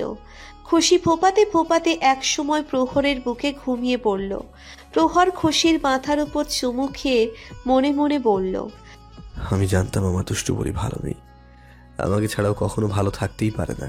তবে আমি এখন এসে গেছি তো, আর কোনো কষ্ট পেতে দেবো না আমার খুশিকে। নতুন করে শুরু করবো আমাদের প্রেম কাব্য। সমুদ্রের অশান্ত মধুর কলতান ভেসে আসছে খুশির কানে। ঘুমের মাঝে ঠোঁটে মিষ্টি হাসির রেখা ভেসে উঠল। ঘুমো ঘুমো ফোলা চোখ দুটো মেলে তাকালো খুশি। বাঁশের জানালার ফাঁক দিয়ে মিষ্টি রোদের কিরণ এসে লাগছে মুখমণ্ডলে। শীতের সকালে এই মিষ্টি রোদের উষ্ণতা খুশির ঠোঁটের সীমিত হাসিটাকে আরও প্রসারিত করে দিল। কোমল বদন মুচড়িয়ে আড়ামোড়া ভেঙে মৃদুভাবে উঠে বসল। খোলা এলোমেলো চুলগুলো হাতের সাহায্যর খোপা করে নিল। দীর্ঘ একটা শ্বাস টেনে গায়ের কম্বলটা সরিয়ে নিচে নেমে দাঁড়াতেই মাথাটা চক্কর দিয়ে উঠল। চোখের সামনে হঠাৎই সব ঝাপসা হয়ে এলো। শরীরের ব্যালেন্স হারিয়ে পড়ে যেতে নিলেই প্রহর দৌড়ে এসে ধরে ফেলল। খুশির জন্য ব্রেকফাস্ট করে এনেছিল সে। তবে রুমে নিয়ে খুশিকে ওভাবে ঢুলতে দেখে ঘাবড়ে যায়। হাতে ট্রেটা বেডের ওপর রেখে দ্রুত খুশিকে ধরে ফেলে। খুশিকে ধরে বেডে বসিয়ে গালে হাত বুলিয়ে চিন্তিত সুরে বলল, এই দুষ্টু বড়ি, কি হয়েছে তোমার? এমন করছো কেন? খুশি বুঝতে পারছে কাল থেকে ওর মেডিসিনগুলো না নেওয়াই এমন হচ্ছে, কিন্তু সেটা তো আর প্রহরকে বলা যাচ্ছে না। তাই খুশি জোরপূর্বক মুচকি হেসে বলল, আরে কিছুই না, ওই কাল রাতে একটু কান্নাকাটি করেছিলাম না, তাই একটু মাথা ব্যথা করছে। প্রহর শাসনের সুরে বলল, তো তোমাকে ড্যাং ড্যাং করে কে উঠতে বলেছে? বিছানায় আরাম না করে তুমি উঠেছো কেন? আমি তো তোমার নাস্তা এখানেই আনছিলাম। এখন শান্ত মেয়ের মতো এখানে চুপটি করে বসো আর ব্রেকফাস্ট করে দাও। আরে কি বলছো, আমি ফ্রেশ না হয়ে কিভাবে খাবো? আরে একদিন ফ্রেশ না হলে কিছুই হয় না, শুধু কুলি করে খেয়ে নাও। একদমই না, আমি আগে ফ্রেশ হব তারপর নাস্তা করব। আচ্ছা ঠিক আছে, বেড ডিটা তো খাও, এটা তো বেডেই খেতে হয়, তাই তো এর নাম বেড টি। প্রহরের জোড়াজুড়িতে খুশি চায়ের কাপ হাতে নিয়ে চাটা খেয়ে নিল, তারপর উঠে ফ্রেশ হতে গেল। প্রহর ততক্ষণে চায়ের কাপ দুটো রেখে আসলো। কিছুক্ষণ পর খুশি বের হয়ে আসলে দুজন একসাথে নাস্তা করে নিল। নাস্তা শেষে খুশি হঠাৎ বলে উঠল, এক কাপ চা দিতে পারবে প্লিজ? সকালবেলা চা খেতে না পারলে কিছুই ভালো লাগে না। খুশির কথায় ভ্রু কুঁচকে আসলো প্রহরের। একটু আগেই তো খুশি চা খেলো, তাহলে এখন এভাবে বলছে কেন? প্রহর সন্দিহান দৃষ্টিতে তাকিয়ে বলল, খুশি, তুমি কি মজা করছো আমার সাথে? একটু আগে না চা খেলে, এখনই ভুলে গেলে? তুমি ঠিক আছো তো? আরেক কাপ চা খেতে চাইলে সেটা সরাসরি বললেই তো হয়। খুশির মনে পড়ল ডক্টর বলেছিল ব্রেনের টিউমার ধীরে ধীরে ব্রেনের অন্যত্র ছড়িয়ে পড়ছে আর মস্তিষ্কের অন্যান্য কার্যেও প্রভাব ফেলছে, যার দরুন খুশির শরীরে নানান প্রতিক্রিয়া দেখা দিচ্ছে। যেমন মাঝে মধ্যে ভুলে যাওয়া, হঠাৎ অদ্ভুত আচরণ করা, কখনো হঠাৎ ইমোশনাল হয়ে যাওয়া, আবার হঠাৎই রেগে যাওয়া। আর অতিবাহিত দিনের সাথে এই সমস্যাগুলো আরও বাড়তে থাকবে। কিন্তু প্রহরকে এখন কি বলবে? কিছু একটা ভেবে খুশি হঠাৎ জোরপূর্বক উচ্চস্বরে হেসে উঠে বলল, দেখেছো, আমি সব সময় তোমাকে বোকা বানিয়ে দেই। তুমি কখনো আমার চালাকি ধরতেই পারো না, আজও পারলে না। খুশির কথা প্রহরের কেমন বিশ্বাসযোগ্য মনে হলো না, তবুও একটা দীর্ঘশ্বাস ছেড়ে ভারাক্রান্ত কণ্ঠে বলল, ঠিকই বলেছো, তুমি সব সময় আমাকে বোকা বানিয়ে দাও। তবে আজকাল তোমার বোকা বানানোর প্রোটোকলটা কেমন পাল্টে গেছে। আমার না কেন যেন খুব ভয় হচ্ছে। এমন কিছু কি আছে যা আমার জানা দরকার? যদি থেকে থাকে তাহলে প্লিজ বলে দাও আমাকে। এমন যেন না হয় যে পরবর্তীতে জানানোর জন্য তুমি অনেক দেরি করে ফেলো। Trust me Khushi, then I will be not able to forgive you. নিজের মর্ম বেদনা কোনোভাবে সামলে নিয়ে খুশি অন্যদিকে মুখ ঘুরিয়ে দিয়ে বলল, প্রহর প্লিজ, তোমাকে আগেও বলেছি এমন কিছুই না, প্লিজ বারবার এক কথা বলো না। প্রহর মলিন সুরে বলল, ঠিক আছে খুশি, তুমি আরাম করো এখন। কথাটা বলে প্রহর বাইরে চলে গেল। খুশি প্রহরের যাওয়ার পানে তাকিয়ে বেদনার্ত কণ্ঠে বলল, Even I'm not forgiving myself to hurt you like this. I'm sorry, প্রহর। ফাহিম মুখ থেকে উঠতেই দেখল তিশা ওর জন্য কফি নিয়ে দাঁড়িয়ে আছে। ফাহিম উঠে বসে তিশার হাত থেকে কফির মগটা নিয়ে বেডের পাশের টেবিলে রেখে বলল, আপনার আর এসব করার দরকার নেই, ইউ আর ফ্রি নাও, যান ফ্রেন্ডসদের সাথে গিয়ে এনজয় করুন। তিশা হালকা অবাক হয়ে বলল, কেন? আমি কি কোনো ভুল করেছি? আরে না না, আপনি কোনো ভুল করেননি। তাহলে এভাবে বলছেন যে? আপনি তো বলেছিলেন আপনি যতদিন এখানে আছেন আপনার সব কাজ আমাকে করতে হবে। হ্যাঁ বলেছিলাম, তবে আমি জানতাম না যে আমিও সে একই কাজ করছি যা আপনি এতদিন এক্সপিরিয়েন্স করেছেন। আমিও তো সেই আপনার বাবা দুলাভাইয়ের মতো একটা মেয়ের উপর নিজের মিথ্যা অহংকার ফলাচ্ছি। যদিও এসব কিছু শুধুই মজার ছলে হয়েছে, তবুও কাজটা তো সেই একই হচ্ছে। কিন্তু আমি আমার ভুল বুঝতে পেরেছি, তাই আই এম সরি। আপনাকে আর এখন থেকে এসব কিছু করতে হবে না। আর হ্যাঁ, চিন্তা করবেন না, আমি বিয়ের ব্যাপারে কিছুই বলবো না।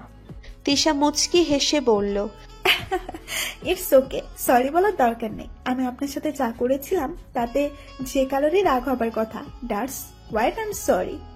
আচ্ছা, যা হবার তা তো হয়ে গেছে, পুরনো সবকিছু ভুলে এখন নতুন ভাবে শুরু করি। Can we friends?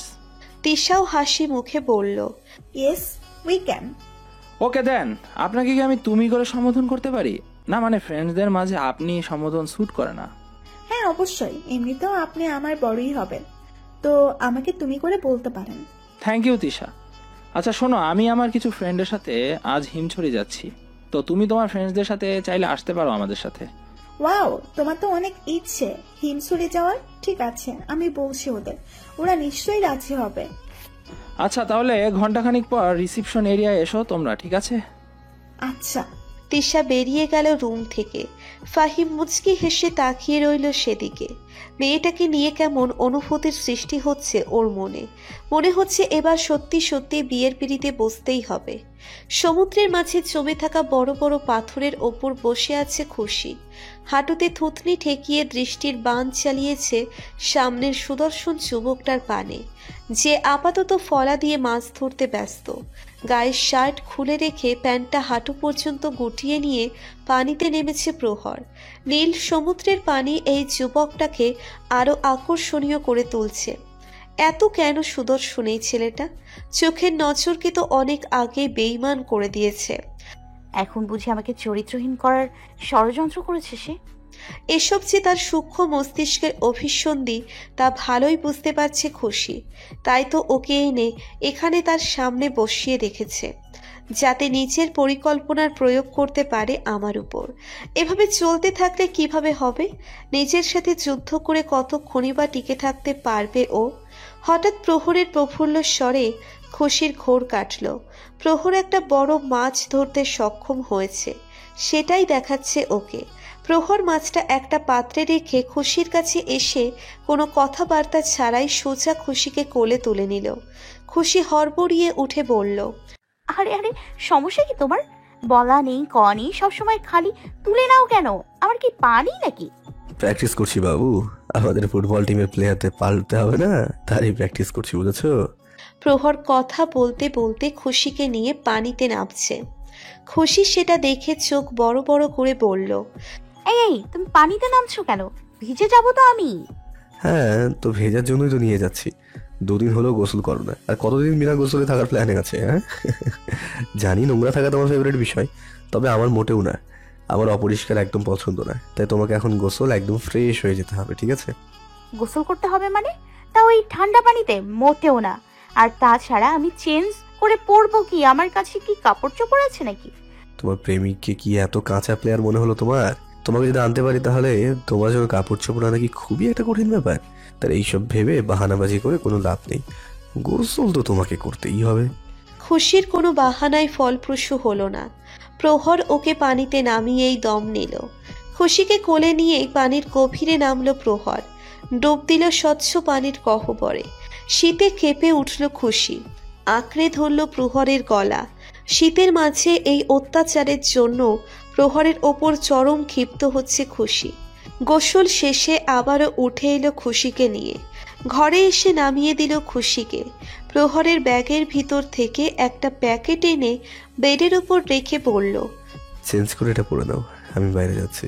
প্রহর বাইরে যেতেই খুশি প্যাকেট খুলে দেখলো একটা আকাশি নীল শাড়ি আছে তাতে। খুশি বুঝতে পারল এই জবরদস্তি গোসল করানোর উদ্দেশ্যটা কি, কিন্তু এখন তো আর কিচ্ছু করার নেই। ওর কাছে আর কোনো কাপড় চোপড় নেই, তাই না চাইতেও এটাই পরতে হবে। কিন্তু ও তো শাড়ি পরা ভালো করে জানেও না। প্রহরকে এটা বললে সে আরো সুযোগের সদ্ব্যবহার করতে চলে আসবে। না না না, এর চেয়ে ভালো আমি নিজেই যা পারি তাই করি। খুশি চেঞ্জ করে নিজেই কোনো রকমের শাড়িটা পেঁচিয়ে নিল, কিন্তু বাইরে যেতে পারছে না ও।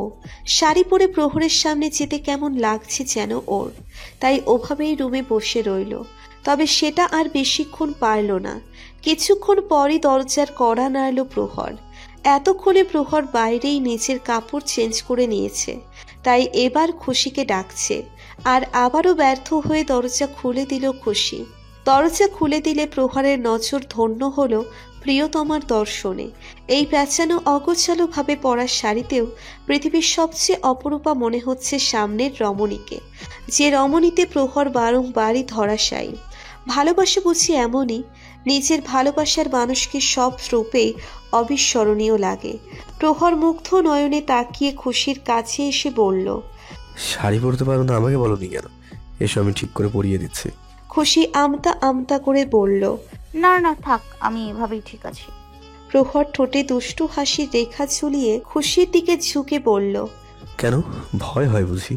আমি কাছে আসলে নিজের উপর নিয়ন্ত্রণ রাখতে পারবে না, তাই না? খুশি গলা ঝেড়ে বলল, এমন কিছুই না।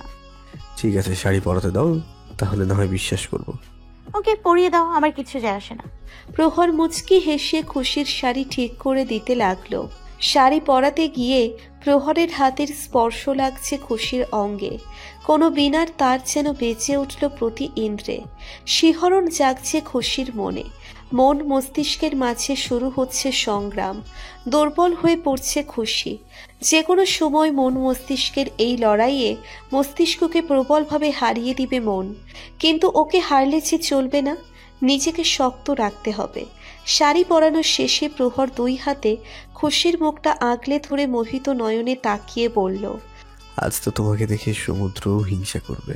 এই নীল শাড়িতে যে তুমি ওই নীল সমুদ্রের সৌন্দর্যকেও হার মানিয়ে দিয়েছ। প্রহরের জাদু যেন খুশিকে মন্ত্রমুগ্ধের ন্যায় বশ করে নিচ্ছে। পারছে না নিজেকে আটকাতে। প্রহর নামের আগুন যে ওর শক্ত করে রাখা বরফের পারদটাকে ধীরে ধীরে গলিয়ে দিচ্ছে। নিজেকে বাঁচাতে খুশি প্রহরের কাছ থেকে সরে যেতে লাগলো, কিন্তু তাতেও ব্যর্থ হলো সে। প্রহরের হাতে আটকা পড়ল ওর হাত। প্রহর খুশির হাত ধরে মায়াবী কণ্ঠে বলল, hi highness, will you dance with me please? খুশির এখন বড় অসহায় লাগছে নিজেকে। করুণ চোখে তাকালো প্রহরের পানে। এমন কেন করছে প্রহর? এমন করলে কিভাবে শক্ত রাখবে ও নিজেকে? এই যে এই বিনয়ী আবদারকে এখন কিভাবে মানা করবে ও যে পারে না মানা করতে। খুশির হ্যাঁ বলার অপেক্ষায় রইল না প্রহর। নিজের ফোনের প্লে লিস্ট থেকে একটা গান প্লে করে ফোনটা বেডের ওপর রাখলো। খুশিকে টান দিয়ে নিজের কাছে এনে নিজের বাম হাত খুশির ডান হাতের মাঝে দিয়ে আর ডান হাতটা গলিয়ে দিল শাড়ির ফাঁকে খুশির উন্মুক্ত কোমরে। খুশির চোখে স্থির দৃষ্টি রেখে স্লোলি মোশনে নাচতে আরম্ভ করলো। দুজনের চোখের দৃষ্টি এক হয়ে আছে।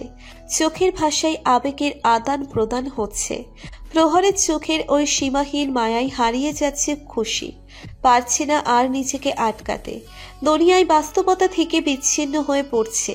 নেতিয়ে পড়ছে সে। প্রহরের জোয়ারে ভেসে যাচ্ছে সে। আর খুশিতে মত্ত প্রহর আরো নেশায় জড়িয়ে পড়ছে। খুশিময় নেশা, যে নেশা প্রতিনিয়ত ঘায়েল করে ওকে। দুজনেই হারিয়ে যাচ্ছে কোনো এক মোহনীয়তার গভীরে। প্রহরের তীক্ষ্ণ নজর পড়ল খুশির অধর যুগলে। মাথা ধীরে ধীরে ঝুঁকিয়ে এগুলো সে ওই অধর পানে। খুশিও ঘোরের মাঝেই চোখ বুজে নিল। অতপর মিলিত দুজনের অধর যুগল। অধর সুধা পান করতে লাগলো দুজন। খুশির কোমরে চলছে প্রহরের হাতের বিচরণ। খুশির বদনে কম্পন জেগে উঠছে, যা প্রহরের নেশাকে আরো বাড়িয়ে দিচ্ছে। প্রহর এবার ধীরে ধীরে নেমে এলো খুশির গলায়। অধরের ছোঁয়া লাগতে লাগলো খুশির কাঁধ আর গলায়। নিঃশ্বাস ভারী হয়ে আসছে খুশির। প্রহরের মাথার পিছনের চুল খামচে ধরল সে। এই মধুর মুহূর্তে হঠাৎ খুশির মাথার যন্ত্রণা আবারও শুরু হয়ে গেল। এবার প্রচণ্ড বেগের যন্ত্রণা শুরু হলো। খুশির মাথা ফেটে যাচ্ছে। সহ্য করতে পারছে না ও। দুই হাতে মাথা চেপে ধরল। ব্যথার আর্তনাদে মুখ দিয়ে হালকা আওয়াজ বের হলো। আহ! থেমে গেল প্রহর। এক ঝটকায় মাথা তুলে তাকালো খুশির দিকে। খুশিকে এভাবে দেখে আঁতকে উঠল প্রহর। দুই হাতে খুশির মুখ ধরে আতঙ্কিত কণ্ঠে বলল, এই খুশি রানী, কি হয়েছে? এমন কেন করছো? কি হয়েছে আমাকে বলো। কথা বলতে পারছে না খুশি। মাথা ব্যথার সাথে এবার বমি ভাব শুরু হলো। খুশি মুখে হাত চেপে দৌড়ে গেল ওয়াশরুমের ভেতর। ওয়াশরুমের দরজা আটকে দিয়ে গড়গড় করে বমি করে দিল। বমি করে ক্লান্ত হয়ে গেল খুশি। নিচে বসে হাঁপাতে লাগলো ও। প্রহরের এদিকে ভয়ে আত্মা কাঁপছে। ও ওয়াশরুমের দরজার কাছে এসে খুশির বমি করার শব্দ শুনতে পেল। প্রহর আরো আতঙ্কিত হয়ে দরজায় চাপড় মেরে বলতে লাগলো, তুমি ঠিক আছে খুশি? আমাকে ভেতরে আসতে দাও প্লিজ, কথা বলো। বমি করে এখন একটু আরাম লাগছে খুশির। মাথা ব্যথাটাও কমে এসেছে। চোখে মুখে পানি ছিটিয়ে নিজেকে একটু ফ্রেশ করে নিল। দুদিন হলো ওর মেডিসিনগুলো ঠিকমতো না নেওয়ার কারণে এমন হচ্ছে। তবে বাইরে প্রহরের ডাকে অন্তর কেঁপে উঠল খুশির। এখন কি বলবে সে প্রহরকে? ওই পাগলটাকে এখন কি বুঝ দিবে? বাইরে গেলেই প্রহর এখন ওর সামনে সওয়াল জবাব শুরু করে দিবে। এখন তো আর কোনো বাহানাও দেওয়া যাবে না। আর সত্যিটা বলা কোনো মতেই বলা সম্ভব না। চিন্তায় মাথা ফেটে যাচ্ছে খুশির। কিছুক্ষণ ভাবার পর হঠাৎ ওর মাথায় ভয়ঙ্কর এক ভাবনা এলো। এখন এই একটাই উপায় আছে ওর কাছে। হ্যাঁ, ওকে এটা করতেই হবে। এটার পর প্রহর ওকে ঘৃণা করতে বাধ্য হবে আর ওর পিছাও ছেড়ে দিবে। বুকের ভেতর পাথর চেপে সেই সিদ্ধান্ত নিয়ে দরজা খুলে বাইরে বের হলো খুশি। খুশি বের হতেই প্রহর খুশির মুখ করে চিন্তিত সুরে বলল, কি হয়েছে তোমার খুশি, বলো না আমাকে প্লিজ। খুশি মনে মনে নিজেকে প্রস্তুত কথাটা বলার জন্য। চোখ বন্ধ করে হাতের মুঠো শক্ত করে নিজেকে শক্ত রাখার প্রবল চেষ্টা করছে। ও যা বলতে যাচ্ছে তারপর হয়তো প্রহর ওর মুখও দেখতে চাইবে না, চিরতরে চলে যাবে ওর জীবন থেকে। তবুও ওকে এটা করতেই হবে। খুশিকে চুপ থাকতে দেখে প্রহরের ভয় ক্রমে বেড়েই যাচ্ছে। প্রহর অস্থির কণ্ঠে বলল, I am scared Khushi, please tell me what happened.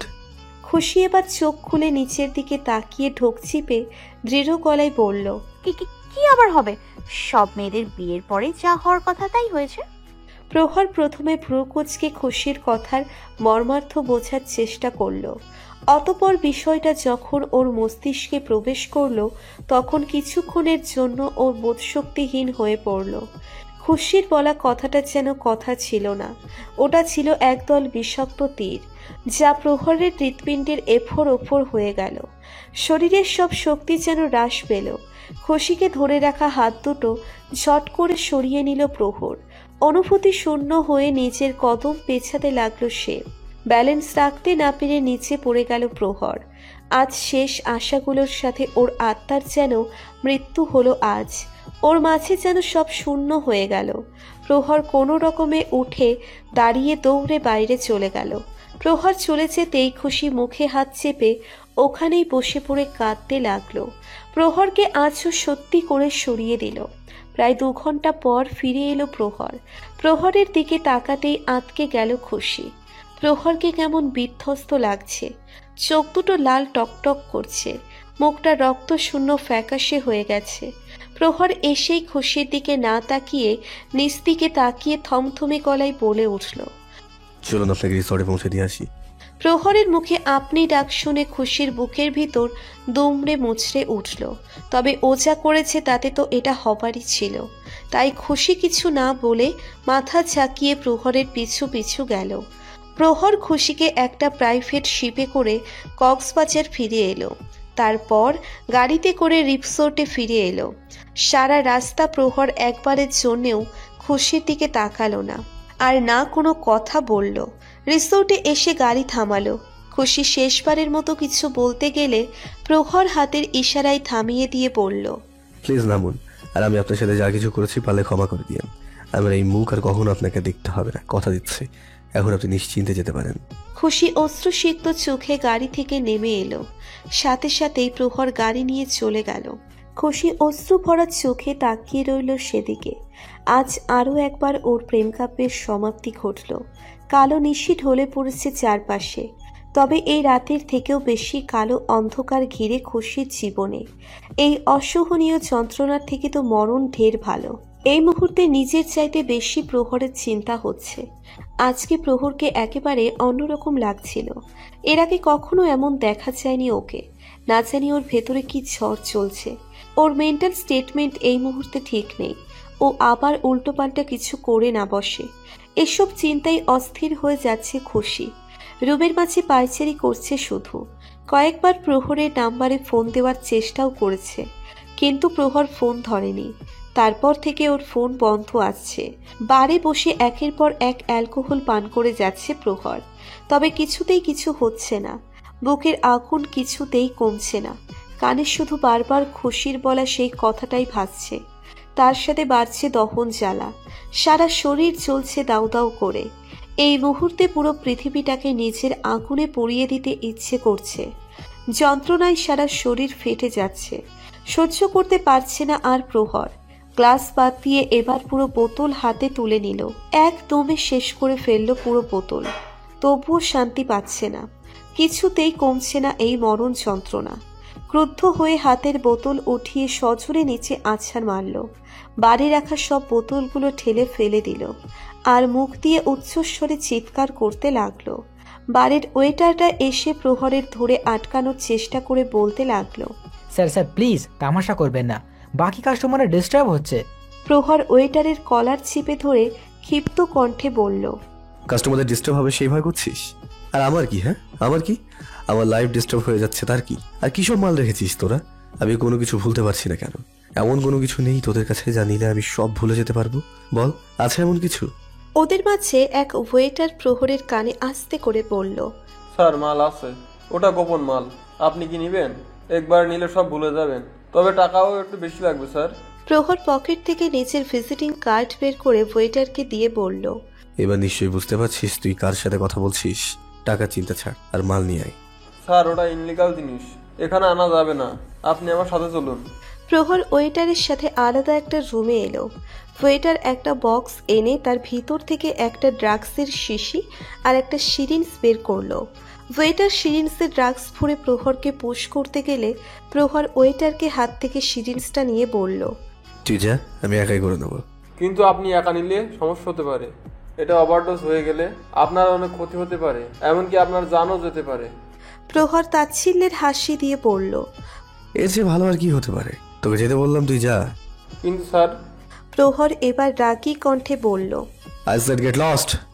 ছেলেটা এবার ভয় পেয়ে চলে গেল। প্রহর সিরিঞ্জের দিকে অদ্ভুত নজরে তাকিয়ে বলল, I love become poison খুশি, and now finally it's destroy me, but I love this also. প্রহর সিঁড়ির পুরোটাই নিজের হাতে পুশ করে নিল। আর কিছুক্ষণের মধ্যেই প্রহর চলে গেল। প্রহর ঢলে পড়ল। ওয়েটার ছেলেটা বাইরে এসে অন্য ওয়েটারকে বলল, ভাই, ওই স্যার তো পুরাই ওভারডোজ নিয়ে ফেলেছে, এখন কি করব? উনি তো মারা যেতে পারে। অন্য ওয়েটার বলল, আচ্ছা দাঁড়া, আমি ওই স্যারকে চিনি। উনি মেহরাব ইন্ডাস্ট্রির মালিক। এখানে ওনাদের রিপোর্ট আছে, আমি রিপোর্টে ফোন করে বলে দিচ্ছি। সারাটা রাত অস্থিরতায় কেটেছে খুশির। একটুও ঘুমোতে পারেনি। মনটা প্রচুর অশান্ত হয়ে যাচ্ছে। অজানা কোনো ভয়ে বুকটা ধুকপুক করছে। একবার প্রহরের কোনো খবর না পাওয়া পর্যন্ত শান্তি পাচ্ছে না কিছুতেই। আজ ওরা চলে যাবে। জারিফ এসে প্যাকিং করতে বলে গেছে। একটু পরেই বের হতে হবে, কিন্তু যাওয়ার আগে একবার প্রহরের খবর না পেলে ও যে শান্তি পাবে না। প্রহরের নাম্বার সেই রাত থেকে বন্ধ আসছে, তাই এবার খুশি সব দ্বিধা দ্বন্দ্ব ফেলে ফাহিমের নাম্বারে কল দিল। 2 বার রিং হওয়ার পর ফোন রিসিভ হলো। খুশি বলে উঠল, দেব, আই মিন ফাহিম ভাইয়া, আমি খুশি বলছি। ফাহিম ওপাশ থেকে তিক্ত কণ্ঠে বলে উঠল, এখন কেন ফোন করেছেন আপনি? আর কি চান? আপনি যা চেয়েছিলেন তা তো করে ফেলেছেন, এখন আর কিসের জন্য ফোন করেছেন? খুশি ভয়ের্থ কণ্ঠে বলল, মামা, মানে প্রহর ঠিক আছে? ওর কিছু হয়নি তো? ওয়াও, আপনি সত্যি গ্রেট। প্রহরকে মৃত্যুর মুখে ঠেলে দিয়ে এখন ওর জন্য চিন্তা দেখাচ্ছেন। অন্তর কেঁপে উঠল খুশির। কাপা কাপা কণ্ঠে বলল, মৃত্যুর মুখে মানে কি বলছেন আপনি? ভাইয়া প্লিজ বলুন না প্রহরের কি হয়েছে, ও ঠিক আছে তো? হ্যাঁ, মৃত্যুর মুখে। প্রহর কাল ড্রাগসের ওভারডোজ নিয়ে ফেলেছে। ওখানকার কেউ ফোন করে জানায় আমাদের। আমি তখনই রাতে ওকে হসপিটালে নিয়ে আসি, এখনো জ্ঞান ফিরেনি ওর। পায়ের নিচ থেকে মাটি সরে গেল খুশির। খুশির হৃদস্পন্দন থমকে গেল। মুহূর্তেই অনুভূতি শূন্য হয়ে পড়ল ও। হাত পা ঠান্ডা হয়ে এলো। ওপাশ থেকে ফাহিম আরো বলতে লাগলো, আর এসব কিছু আপনার জন্য হয়েছে। আপনি জানেন, এখন আমার নিজেকেই প্রহরের কাছে অপরাধী মনে হয়, কারণ কোথাও না কোথাও আপনার সাথে সম্পর্কে জড়াতে আমি ওকে পুশ করেছিলাম, আর তার ফলস্বরূপ দেখুন এত কষ্ট পাচ্ছে ও। এর চেয়ে তো ভালো হতো আপনি ওর জীবনে কখনো আসতেনই না। কেন আমার বন্ধুটার সাথে এমন করলেন? ও তো সবটা উজাড় করে আপনাকে শুধু ভালোই বেসেছিল, তাহলে কেন করলেন ওর সাথে এমন? প্রহরের কিছু হয়ে গেলে আমি নিজেকে কখনো ক্ষমা করতে পারবো না, আর না আপনাকে। কথাগুলো বলেই ফোন কেটে দিল ফাহিম। খুশি শরীরের ভর ছেড়ে দিয়ে ঠাস করে নিচে বসে পড়ল। পুরো পৃথিবী যেন থমকে গেছে মুহূর্তেই। এটা কি হয়ে গেল? এমনটা তো ও চায়নি। যাকে ভালো রাখার জন্যে এত কিছু করলাম, সে কি নাজ মৃত্যুর মুখে? না না না, এ হতে পারে না। আমার প্রহরের কিছু হতে পারে না। আমি থাকতে আমার প্রহরের কিছু হতে দিব না। যাকে বাঁচানোর জন্য আমি এত কিছু করলাম, আমার বিরহে যদি সে নিজেই না বাঁচে, তাহলে এসবের কি ফায়দা? না না, আমি আমার প্রহরকে কিচ্ছু হতে দিব না। আমি আজই সব বলে দিব প্রহরকে। হ্যাঁ, সব বলে দিব। আর দূরে যাব না ওর থেকে, কখনোই না। খুশি উঠে দাঁড়িয়ে এলোমেলো পায়ে দৌড়ে বাহিরে বেরিয়ে গেল। নিচে এসে রিসেপশন থেকে প্রহর কোনো হসপিটালে আছে সেটা জেনে নিল, আর এক মুহূর্তও দেরি না করে হসপিটালের উদ্দেশ্যে রওনা হলো। যেতে যেতে শুধু একটাই দোয়া করছে, ওর প্রহর যেন ঠিক থাকে, ওর যেন কিছু না হয়। হসপিটালে এসে দৌড়ে ভেতরে গেল খুশি। বুক কাঁপছে ওর, ভেতরে চেয়ে যেন প্রহরকে ঠিক দেখে এটাই দোয়া করছে। রিসেপশন থেকে প্রহরের কেবিন নাম্বার জেনে নিয়ে দ্রুত পায়ে সেদিকে এগুলো। পড়ি করে দৌড়তে গিয়ে সিঁড়ির ওপর পড়ে গেল খুশি। হাত পায়ে প্রচুর ব্যথাও পেল, তবে সেসবে ভ্রুক্ষেপ নেই খুশির। আবারও উঠে দাঁড়িয়ে এলোমেলো পায়ে এগুলো প্রহরের রুমের দিকে। প্রহরের কেবিনের দরজায় এসে দেখতে পেল প্রহরের জ্ঞান ফিরেছে। ফাহিমের সাথে কথা বলছে ও। প্রহরের জ্ঞান ফিরেছে দেখে খুশির দেহে যেন প্রাণের সঞ্চালনা হলো। স্বস্তির নিঃশ্বাস ফেলে রুমের ভেতরে কদম বাড়ালো খুশি। প্রহরের নজর পড়ল খুশির দিকে, তবে খুশিকে দেখে ওর চেহারার ভাবভঙ্গির তেমন পরিবর্তন হলো না। ফাহিম পিছনে ফিরে খুশিকে দেখে একটু অবাক হলো। খুশির কাছে এগিয়ে এসে বলল, ভাবি, আপনি এখানে কি করছেন? সরি, তখন আমার মাথা ঠিক ছিল না, তাই উল্টাপাল্টা বলে ফেলেছি। তবে আপনার এখানে আসা ঠিক হয়নি। খুশি অনুনয়ের সুরে বলল, প্লিজ ভাইয়া, আমাকে একটু প্রহরের সাথে দেখা করতে দিন, শুধু 5 মিনিট। দেখুন, একটু আগে প্রহরের জ্ঞান ফিরেছে। আপনাকে দেখে প্রহর আবার হাইপার হয়ে যেতে পারে, তাই আপনি এখন এখান থেকে চলে যান প্লিজ। প্রহর এবার বলে উঠল, it's okay Fahim, I am fine. আসতে দাও ওনাকে, দেখি কি বলতে চান উনি। ফাহিম একবার প্রহরের দিকে তাকিয়ে একটা দীর্ঘশ্বাস ছেড়ে রুমের বাইরে চলে গেল। খুশি আস্তে আস্তে প্রহরের বেডের কাছে এসে দাঁড়ালো। প্রহরের দিকে তাকিয়ে ভারাক্রান্ত গলায় বলল, প্রহর, তুমি ঠিক আছো? প্রহর রুষ্ট চোখে তাকিয়ে তাচ্ছিল্যের সুরে বলে উঠল, unfortunately I am all right. I am so sorry miss খুশি, সরি মিসেস খুশি। অতি দুঃখের সহিত বলতে হচ্ছে যে আমি একদম ঠিক আছি। খুশি আহত কণ্ঠে বলল, এসব কি বলছো প্রহর? ঠিকই তো বলছি। আপনি নিশ্চয়ই দেখতে এসেছিলেন আপদটা সত্যি সত্যি বিদায় হলো কিনা, কিন্তু স্যাডলি আপনাকে সে অসীম খুশিকা দিতে পারলাম না। আপনার আশায় তো বালিচাপা পড়ে গেল। সত্যি আপনার সাথে এরা একদম ঠিক হলো না। আপনি কত আশা নিয়ে এসেছিলেন আমার মৃত ডেড বডিটা দেখে নিজের মনকে প্রশান্তি দেওয়ার জন্য, কিন্তু সেটা তো আর হলো না। প্রহরের কথার এই বিষাক্ত তীর খুশির হৃৎপিণ্ড ঝাঁঝরা করে দিচ্ছে। খুশির সব কথাগুলো গলার মাঝে এসে আটকে গিয়ে দলা পাকিয়ে গেল।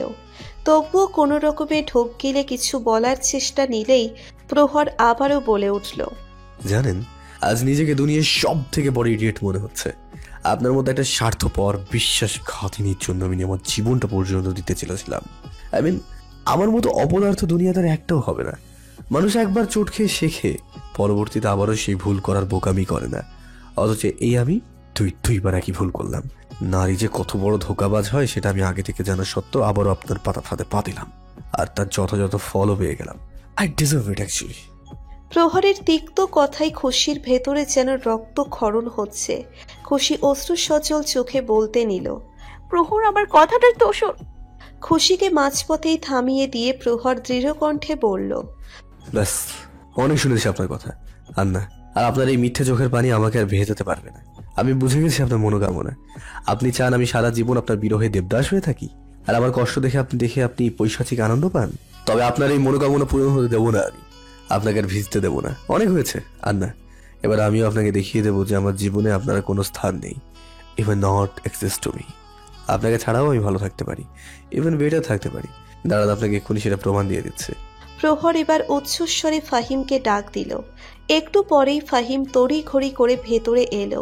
প্রহর ফাহিমকে উদ্দেশ্য করে বলল, ফাহিম বাবাকে এক্ষুনি ফোন করে বলো আমার জন্য মেয়ে দেখতে। যে কোনো মেয়ে হলেই চলবে, আমি 2 দিনের মাঝে বিয়ে করতে চাই। ফাহিম অবাক হয়ে বলল, প্রহর, কি বলছিস তুই? আচ্ছা, আগে আমরা এখান থেকে বাসায় যাই, তারপর দেখা যাবে। নো, দেখা দেখি। তোকে যা বললাম তুই তাই কর, এক্ষুনি, এই মুহূর্তে। ওকে, আমি বলছি, তুই হাইপার হোস না। আমি বাইরে গিয়ে আঙ্কেলকে ফোন করছি। ফাহিম আবারও বাইরে চলে গেল। খুশি শুধু নীরব দর্শকের মতো সব দেখে যাচ্ছে। কিং কর্তব্য বিমূঢ় হয়ে দাঁড়িয়ে আছে ও। রাজ্যের সব যন্ত্রণা যেন খুঁজে খুঁজে খুশির ঠিকানায় চলে এসেছে। এত কষ্ট কেন হচ্ছে ওর? এটাই তো ও চেয়েছিল। প্রহর ওকে ঘৃণা করে নিজের জীবনে অগ্রসর হবে সেই পরিকল্পনাই তো এত সংগ্রাম করলো ও। তবে আজ যখন সবকিছু ওর পরিকল্পনা অনুযায়ী হচ্ছে, তাহলে এত কেন যন্ত্রণা হচ্ছে? বুকটা কেন পুড়ে যাচ্ছে ওর? হোক যন্ত্রণা, যত ইচ্ছে হোক, তবুও ওকে এই বিষ পান করতেই হবে। ও তো এখানে এসেছিল প্রহরকে সবটা জানাতে, কিন্তু এখন যখন প্রহর নিজেই ওকে ভুলে নিজের জীবনে অগ্রসর হচ্ছে, তখন ও আর প্রহরের পথে বাধা হবে না, কিছুতেই না। প্রহর আবারও বলে উঠল, আপনি এখন যেতে পারেন মিসেস খুশি। আপনার এই মুখ আর আমি কোনোদিনও দেখতে চাই না। আপনি মরে গেলেও দেখতে আসবো না। গলার মাঝে আটকে থাকা কান্নাগুলো গিলে নিয়ে খুশি জোরপূর্বক মুচকি হেসে বলল। প্রহরের বুকটা হঠাৎ কেন যেন কেঁপে উঠল। খুশি আরো বলল, তোমার ভবিষ্যতের জন্য শুভকামনা রইল, ভালো থেকো সবসময়। কথাটা বলেই খুশি ধীরে ধীরে ঘুরে দাঁড়ালো। অসাড় হয়ে আসা পা জোড়া অনেক কষ্টের সামনে বাড়ালো। প্রহরের চোখে রক্ত জমে যাচ্ছে। হাতের মুঠো শক্ত করে নিয়েছে, হাতের রগগুলো ফুলে উঠেছে। দাঁত কিরমির করে নিজের ইমোশনকে কন্ট্রোল করার চেষ্টা করছে। ক্ষোভের বশবর্তী হয়ে যত যাই বলুক না কেন, বেহায়া অবাধ্য মন এখনো চাইছে খুশি না যাক, ফিরে আসুক ওর কাছে। প্রহরের মন জানে, খুশি যদি শুধু একবার এসে বলে, প্রহর আমি আর যাব না, আমি ফিরে এসেছি তোমার কাছে, আমাকে বুকে টেনে নাও, প্রহর সবকিছু ভুলে খুশিকে নিজের বুকে টেনে নিবে, আর দ্বিতীয় কোনো প্রশ্ন করবে না ও। কিন্তু না, খুশি এলো না। ওই তো দরজার বাইরে চলে যাচ্ছে। আবার ওই হৃদ হরিণী আমার হৃদয় ভেঙে চলে যাচ্ছে। দরজার বাইরে পা রাখলো খুশি। খুশির যেন শরীর আর সাই দিচ্ছে না, পা যেন অনেক ভারী হয়ে গেছে আজ। দেওয়ালের সাথে হাত ভর দিয়ে অনেক কষ্টে পা ফেলছে সে। করিডোরে বসে থাকা কারোর ফোন থেকে কোনো সুর ভেসে আসছে। ফ্লোরে প্রাণহীন দেহের মতো অবহেলায় পড়ে আছে খুশি। নজর তার সামনে হাতে ধরে থাকা ফোনের স্ক্রিনে, যেখানে বরকনের বেশে বসে আছে প্রহর এবং তার বধূ, যেই বেশে কখনো তার থাকার কথা ছিল, আজ সেখানে অন্য কেউ বসে আছে। খুশি সেদিনই কক্সবাজার থেকে ফিরে আসে। প্রহর ওর কথা রেখেছে, দুদিনের মাথায় সে বিয়ে করছে। তার বিয়ের ছবি মিডিয়ায় আপলোড করেছে ঘন্টা 2 পূর্বে। তখন থেকেই এভাবে নির্জীব হয়ে পড়ে আছে খুশি। চোখের দৃষ্টি শূন্য, আজ নেই কোনো বেদনা বা বিষাদের ছাপ, চোখে নেই কোনো অশ্রু, আজ আর কোনো অনুভূতি কাজ করছে না খুশির মাঝে। কেবলই শূন্যতার মরুভূমি। ধীরে ধীরে অসর হয়ে আসছে খুশির শরীর, হাত পায়ের শক্তি হ্রাস পাচ্ছে, চোখের সামনে ঝাপসা হয়ে যাচ্ছে। হাতে রাখা ফোনটা আর ধরে রাখতে পারল না, হাতের শক্তি হারিয়ে ছেড়ে দিল ফোনটা। চোখের পলক চেপে এলো আপন গতিতে। অন্ধকারের তলদেশে ডুবে গেল খুশি। যাক ডুবে, সে আর ফিরতে চায় না, ফিরতে চায় না এই স্বার্থপর পৃথিবীতে। এটাই যেন হয় ওর শেষ ঘুম।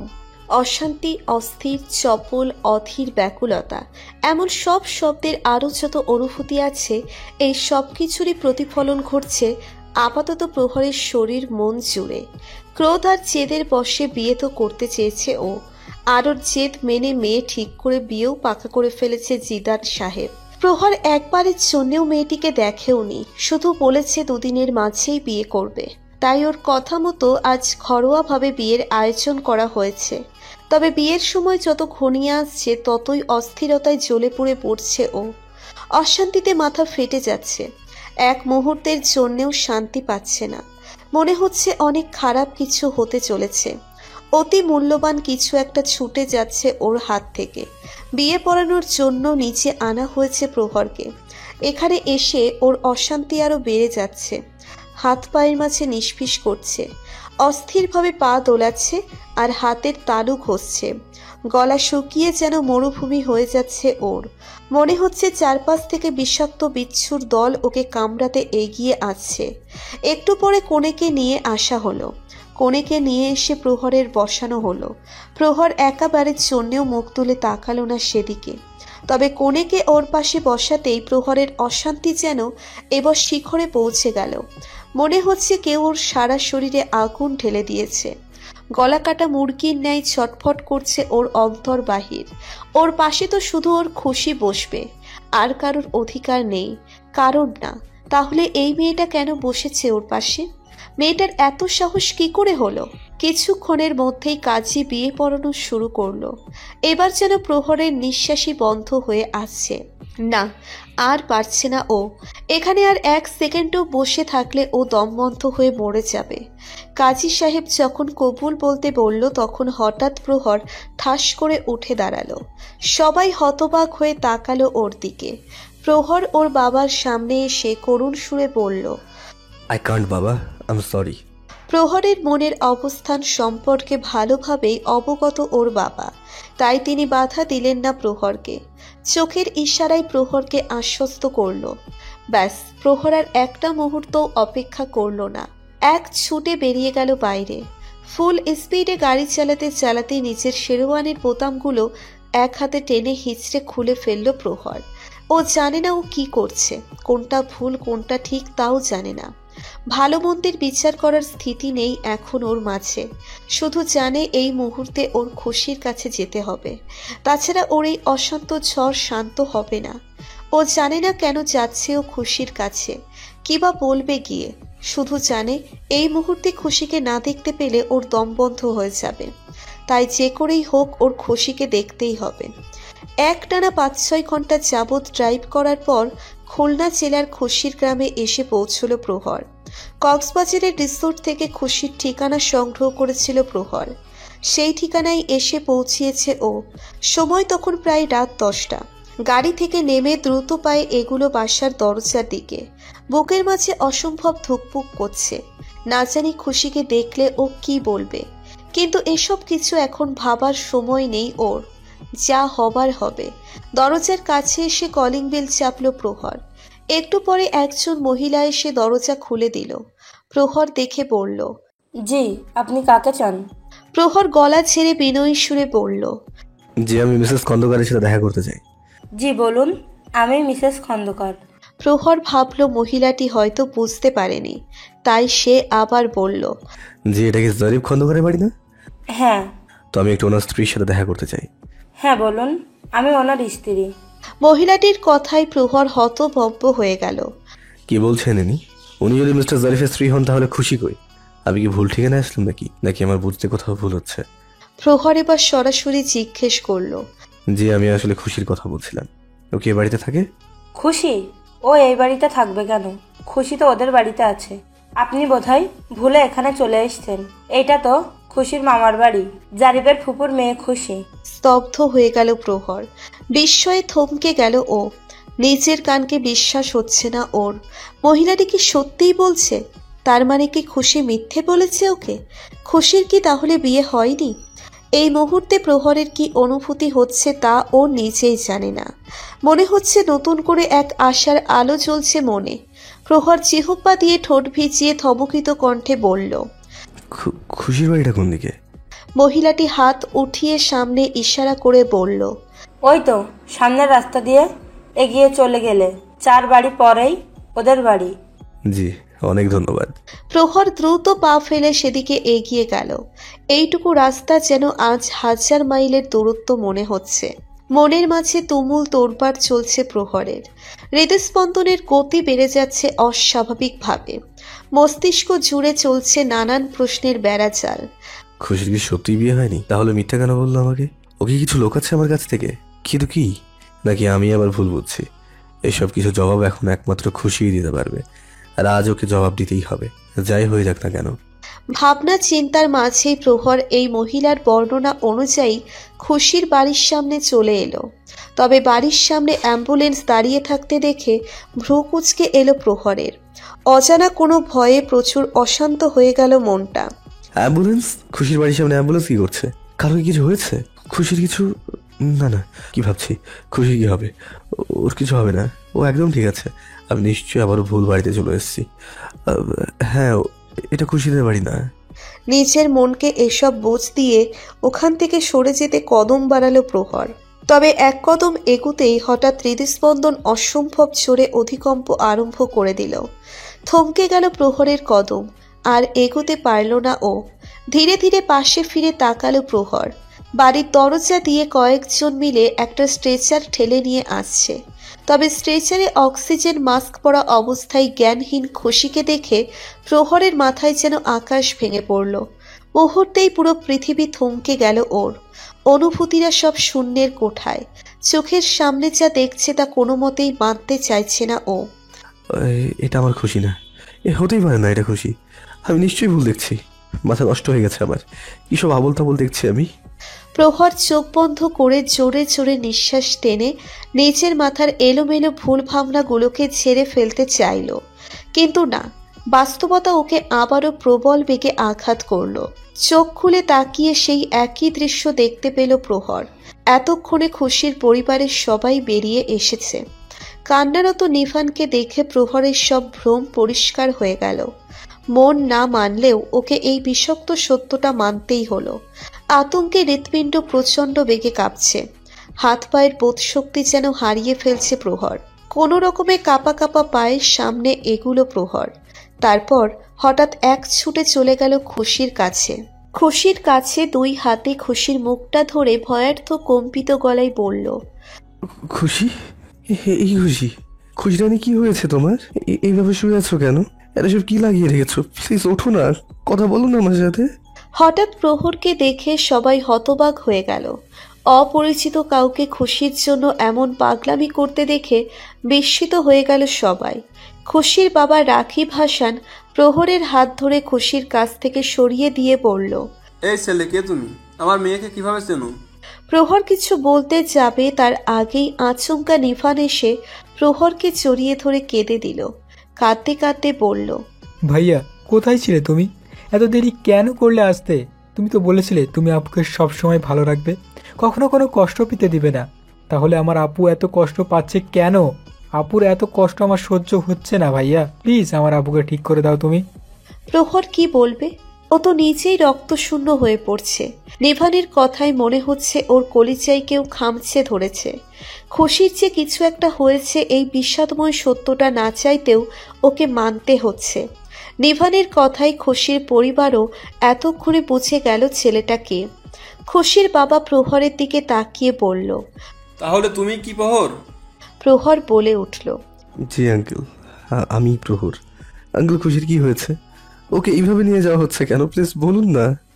খুশির বাবা হু হু করে কেঁদে উঠল। কান্না জড়ানো কণ্ঠে সবটা খুলে বলল প্রহরকে। সবটা শুনে প্রহরের পায়ের নিচ থেকে মাটি সরে গেল। অনুভূতি শূন্য পাথর হয়ে গেল প্রহর। হৃদস্পন্দনের কম্পন যেন বন্ধ হয়ে গেল। হাত পা কাঁপছে থরথর করে। শরীরের ভর ছেড়ে দিয়ে ঠাস করে নিচে বসে পড়ল ও। ওর চোখের সামনে সব অন্ধকার দেখতে পাচ্ছে। হসপিটালের বেডে নিথরভাবে শুয়ে আছে খুশি। হাতে লাগানো স্যালাইন, মুখে অক্সিজেন মাস্ক। কিছুক্ষণ পূর্বে জ্ঞান ফিরেছে। দুর্বল শরীরে চোখ বুজে আছে। আস্তে করে দরজা খুলে মৃদু পায়ে এসে দাঁড়ালো প্রহর। রক্ত লাল ব্যথিত চোখ তুলে তাকালো খুশির পানে। প্রহরের মনে হচ্ছে এতদিনের কষ্ট বেদনা সবই যেন তুচ্ছ ছিল। যথার্থ মর্ম পীড়া কি জিনিস সেটার উপলব্ধি তো আজ বুঝতে পারছে ও। খুশিকে এই অবস্থায় দেখার চেয়ে ভয়াবহ যন্ত্রণা আর কিছুতেই নেই। নিজের হৃদহরিণীকে এই অবস্থায় দেখার চেয়ে তো মৃত্যুও বোধহয় সুখকর। সবকিছু যেন এক ভয়ঙ্কর স্বপ্ন মনে হচ্ছে। এটা যদি সত্যিই স্বপ্ন হতো তাহলে প্রহর সারা জীবনেও আর কখনো ঘুমাতো না। এমনটা আমার খুশি রানীর সাথেই কেন হলো? খুশির জায়গায় নিজের কেন হলো না? আমার মাসুম পরিটা এত পীড়া কিভাবে সহ্য করছে? প্রহরের ভেতরটা যেন ক্ষত বিক্ষত হয়ে যাচ্ছে। প্রহর কাঁপা কাঁপা পায়ের সামনে এগুলো। কারোর পায়ের আভাস পেয়ে দুর্বল চোখ দুটো ধীরে ধীরে মেলে তাকালো খুশি। প্রহরকে এই মুহূর্তে এখানে দেখে চমকে গেল খুশি। মনের ভ্রম ভেবে নিল ও। মনে করছে ও হয়তো ভুল দেখছে। খুশি বন্ধ করে আবার তাকালো। না, আবারও প্রহরকে দেখতে পেল ও।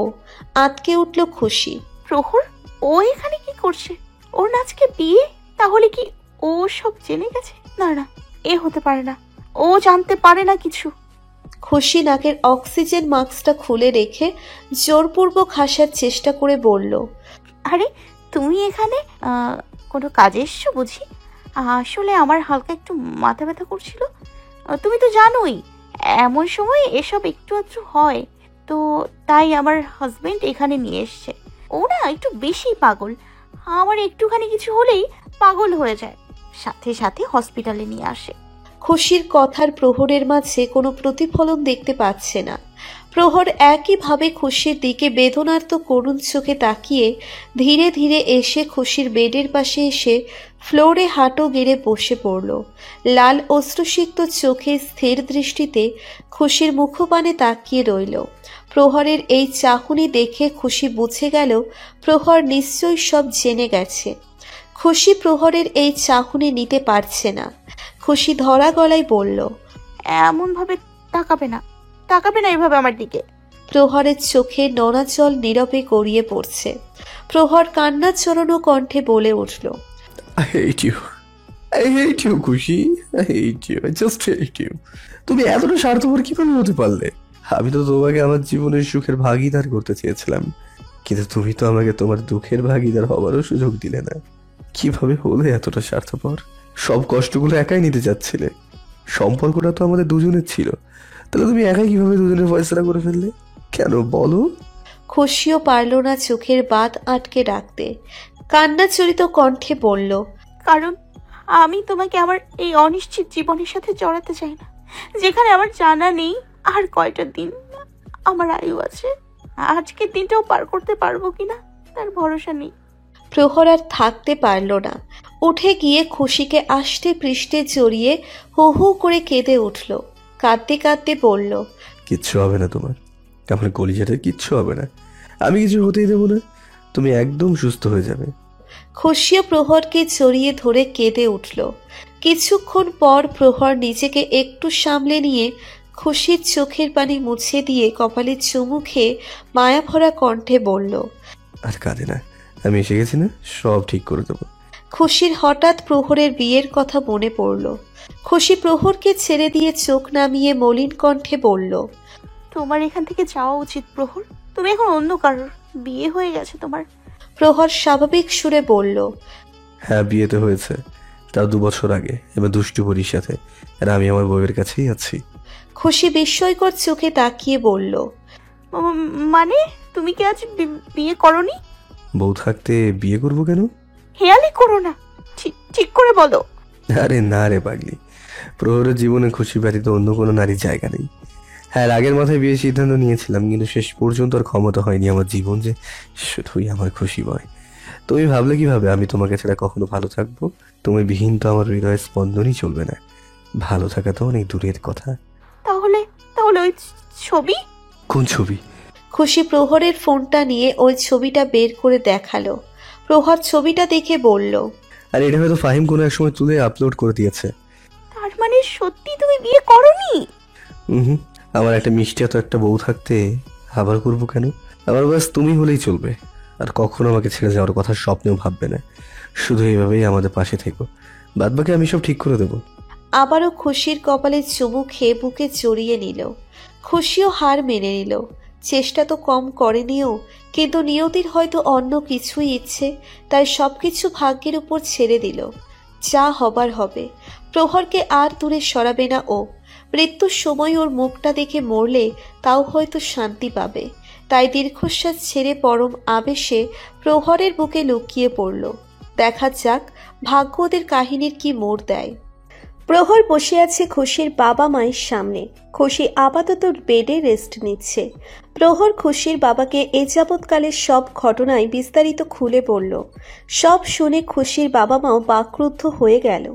প্রহর যে তাদের মেয়ের জন্য এতটা পাগল তা জানাই ছিল না। ওরা তো শুধু খুশির মুখেই শুনেছিল প্রহরের কথা, তাছাড়া আর কিছুই জানতো না। তবে আজ প্রহরকে দেখে তারা অবাক হয়ে যাচ্ছে।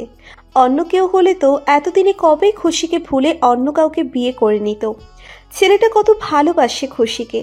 সব বাবা মা তাদের মেয়ের জন্য এমন একটা জীবন সঙ্গী চায় যে তাদের মেয়েকে তাদের চেয়েও বেশি ভালোবাসবে। কিন্তু মেয়েটার কপালে কি সেই সুখ আছে? প্রহর খুশির অসুখের সব ডিটেলস জানতে চাইল। রাকিব হাসান মলিন সুরে বললেন, টিউমার ধরা পড়েছে 5 মাস পূর্বে।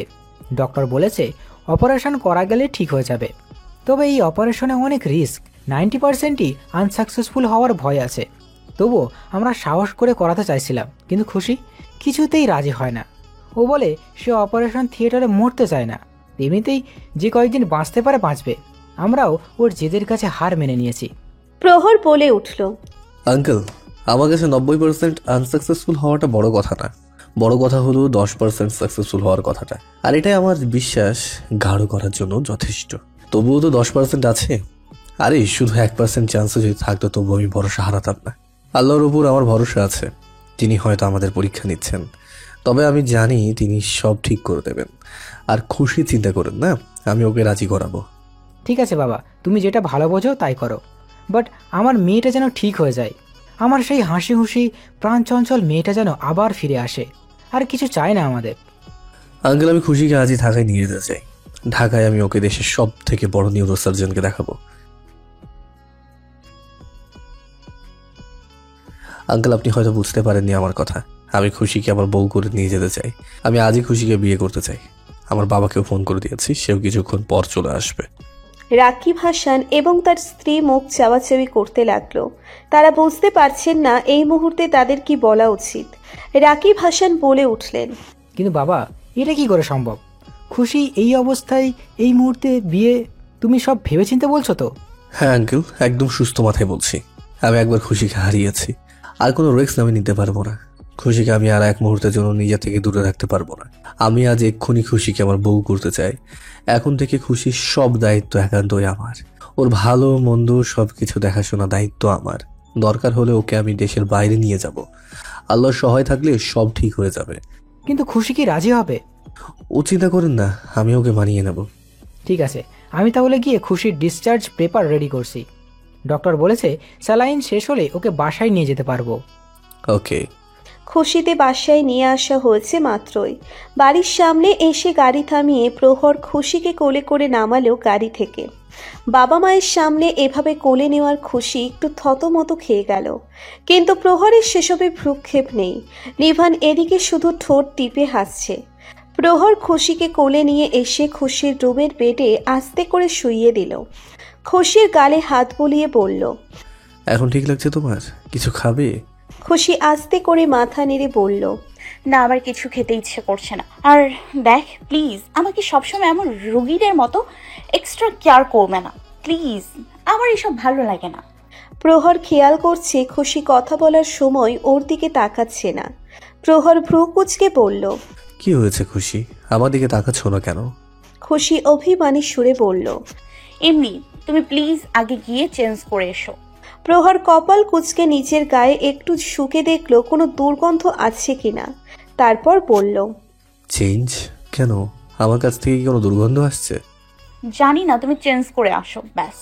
আরে বাবা, চেঞ্জ করবো কিভাবে? আমি কি জামা কাপড় নিয়ে এসেছি নাকি? বাবাকে বলেছি আনতে, বাবা আসুক তারপর চেঞ্জ করে নেব। ঠিক আছে, আমি আম্মুকে বলে দিচ্ছি, বাবার জামা কাপড় দিয়ে দেবে তোমাকে। আঙ্কেল না আসা পর্যন্ত ততক্ষণ ওগুলোই পরে নাও। প্রহর এবার সন্দিহান দৃষ্টিতে তাকিয়ে বলল, ব্যাপার কি বলো তো? আমার চেঞ্জ করার পেছনে লেগে আছো কেন? যা পরে আছি তাতে কি সমস্যা? এই শেরওয়ানিতে? শেরওয়ানি বলতেই প্রহরের ব্রেনের বাতি জ্বলে উঠল। আসল কাহিনী বুঝতে পারল ও। প্রহর বলে উঠল, ও আচ্ছা, এই কথা। মহারানীর আমার এই শেরওয়ানিটা চোখে বিঁধছে, তাই তো? খুশি অন্যদিকে তাকিয়ে অভিমানী সুরে বলল, হ্যাঁ, তুমি এই শেরওয়ানি পরে ওই মেয়েটার সাথে বসছিলে, এটা দেখলেই আমার সেটা মনে পড়ে যায়। প্রহর স্মিত হেসে বলল, আচ্ছা, তো ওই মেয়েটার কাছে বসায় তুমি সহ্য করতে পারছো না? আর যদি সত্যি বিয়ে করে ফেলতাম তখন? খুশি ব্যথিত চোখে তাকালো প্রহরের দিকে। প্রহর খুশির কানের নিচে হাত রেখে দাঁতে দাঁত চেপে বলল, এইভাবে দেখছো কেন? হ্যাঁ, নিজেকে খুব জ্ঞানী মনে করো? তোমার বোকামির জন্য আজ যদি আমি রাগের বসে আমি বিয়েটা করে ফেলতাম তখন? খুশি ওর অভিমানের মাত্রা আরো একটু বাড়িয়ে দিয়ে বলল, কি হতো? ভালোই হতো, ওই চুড়েলটা তোমার বউ। খুশির কথা শেষ হওয়ার আগেই প্রহর ধমকের সুরে বলে উঠল, শাট আপ ইডিয়েট! আর শুধু অসুস্থ বলে বেঁচে গেলে আমার হাত থেকে, নাহলে তোমাকে তো আজ উঠিয়ে একটা আছাড় মারতাম। Stupid silly girl! খবরদার কখনো যদি এমন বোকামি দেখানোর চেষ্টা করেছো তো দেখো তোমার কি হাল করি আমি। কথাটা বলেই প্রহর খুশিকে বুকের মাঝে জড়িয়ে নিল। হঠাৎ কারোর গলা ছাড়ার শব্দে প্রহর খুশিকে ছেড়ে দিয়ে পিছনে তাকালো। খুশিও সামনে তাকিয়ে দেখল প্রহরের বাবা জিদান সাহেব এসেছেন। খুশি হাসি মুখে বলল, আরে এসপি, কেমন আছেন? তবে জিদান সাহেব খুশির কথার কোনো উত্তর দিলেন না। গুরুগম্ভীর ভাব ধরে খুশির দিকে না তাকিয়ে সোজা প্রহরের কাছে গিয়ে একটা প্যাকেট এগিয়ে দিয়ে বলল, এই নে তো জামা কাপড়। প্রহর প্যাকেটটা হাতে নিল। খুশি বুঝতে পারছে জিদান সাহেব ওর ওপর অভিমান করেছে। খুশি অপরাধী সুরে বলল, এসপি কি আমার উপর রাগ করে আছেন? কথা বলবেন না? জিদান সাহেব প্রহরের দিকে তাকিয়ে গম্ভীর কণ্ঠে বললেন, এই নে তো জামা কাপড়। ওহো, কাউকে বলে দে আমি কারোর এসবি না, আর আমি কারোর সাথে কথাও বলতে চাই না। খুশি মুচকি হেসে বলল, একটুও না? এক চিমটিও না। সরি এসপি, দেখুন এভাবে বেশিক্ষণ গাল ফুলিয়ে থাকলে কিন্তু গালের ভেতর থেকে গাছ বেরিয়ে যাবে, তখন কিন্তু দেখতে খুবই পচা লাগবে। জিদান সাহেব তবুও ঘাড় বাঁকা করেই রইল।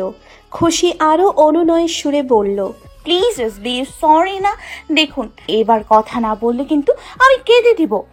জিদান সাহেব আর অভিমান করে থাকতে পারলেন না। হালকা হেসে বলল, ঠিক আছে, কাঁদতে হবে না, এবারের মতো মাফ করে দিলাম। বিয়ের পর আর কান্নাকাটি দরকার নেই, না হলে বউ সাজলে খারাপ দেখা যাবে। খুশি চকিত হয়ে বলল, এক মিনিট, বিয়ে? কিসের বিয়ে? কার বিয়ে? দেখ, আমার তো এখনো বিয়ের বয়স হয়নি। আই এম টু ইয়াং নাও। তো আপাতত তোমাদেরই বিয়ে হচ্ছে। খুশির এবার প্রহরের দিকে দৃষ্টি নিক্ষেপ করে ভ্রু কুঁচকে বলল, প্রহর এসবি কি বলছে এসব? প্রহর খুশির হাত ধরে বলল, হ্যাঁ বাবা, ঠিকই বলেছে, আজ আমাদের বিয়ে, আমরা যে এক্ষুনি বিয়ে করব। খুশি নিচের হাত ছাড়িয়ে নিয়ে কাট গলায় বলল, বিয়ে করব মানে কি বলেই হলো নাকি? আর আমার কাছে তুমি না জিজ্ঞেস করে বিয়ের ফয়সালা কিভাবে করে ফেললে? দেখো, আমি এই বিয়ে করতে পারবো না, আই এম সরি। প্রহর দাঁতে দাঁত চেপে বলল, আমি তোমাকে জিজ্ঞেস করিনি, তোমাকে বলছি আমরা যে এক্ষুনি বিয়ে করবো, অ্যান্ড দ্যাটস ফাইনাল। দেখো প্রহর, বোঝার চেষ্টা করো, আমার এই অনিশ্চিত জীবন নিয়ে কোনো সম্পর্কের বাঁধনে জড়ানোটা মোটেও ঠিক না। আমরা সামনাসামনি আছি, এটাই যথেষ্ট। বিয়ের বন্ধনে আবদ্ধ হওয়ার কি দরকার? পরবর্তীতে তুমি এক অসম্পূর্ণতার মাঝে ভুগবে, এটা আমি একদমই চাই না। প্লিজ এই বিয়ের কথা মাথা থেকে ঝেড়ে ফেলো।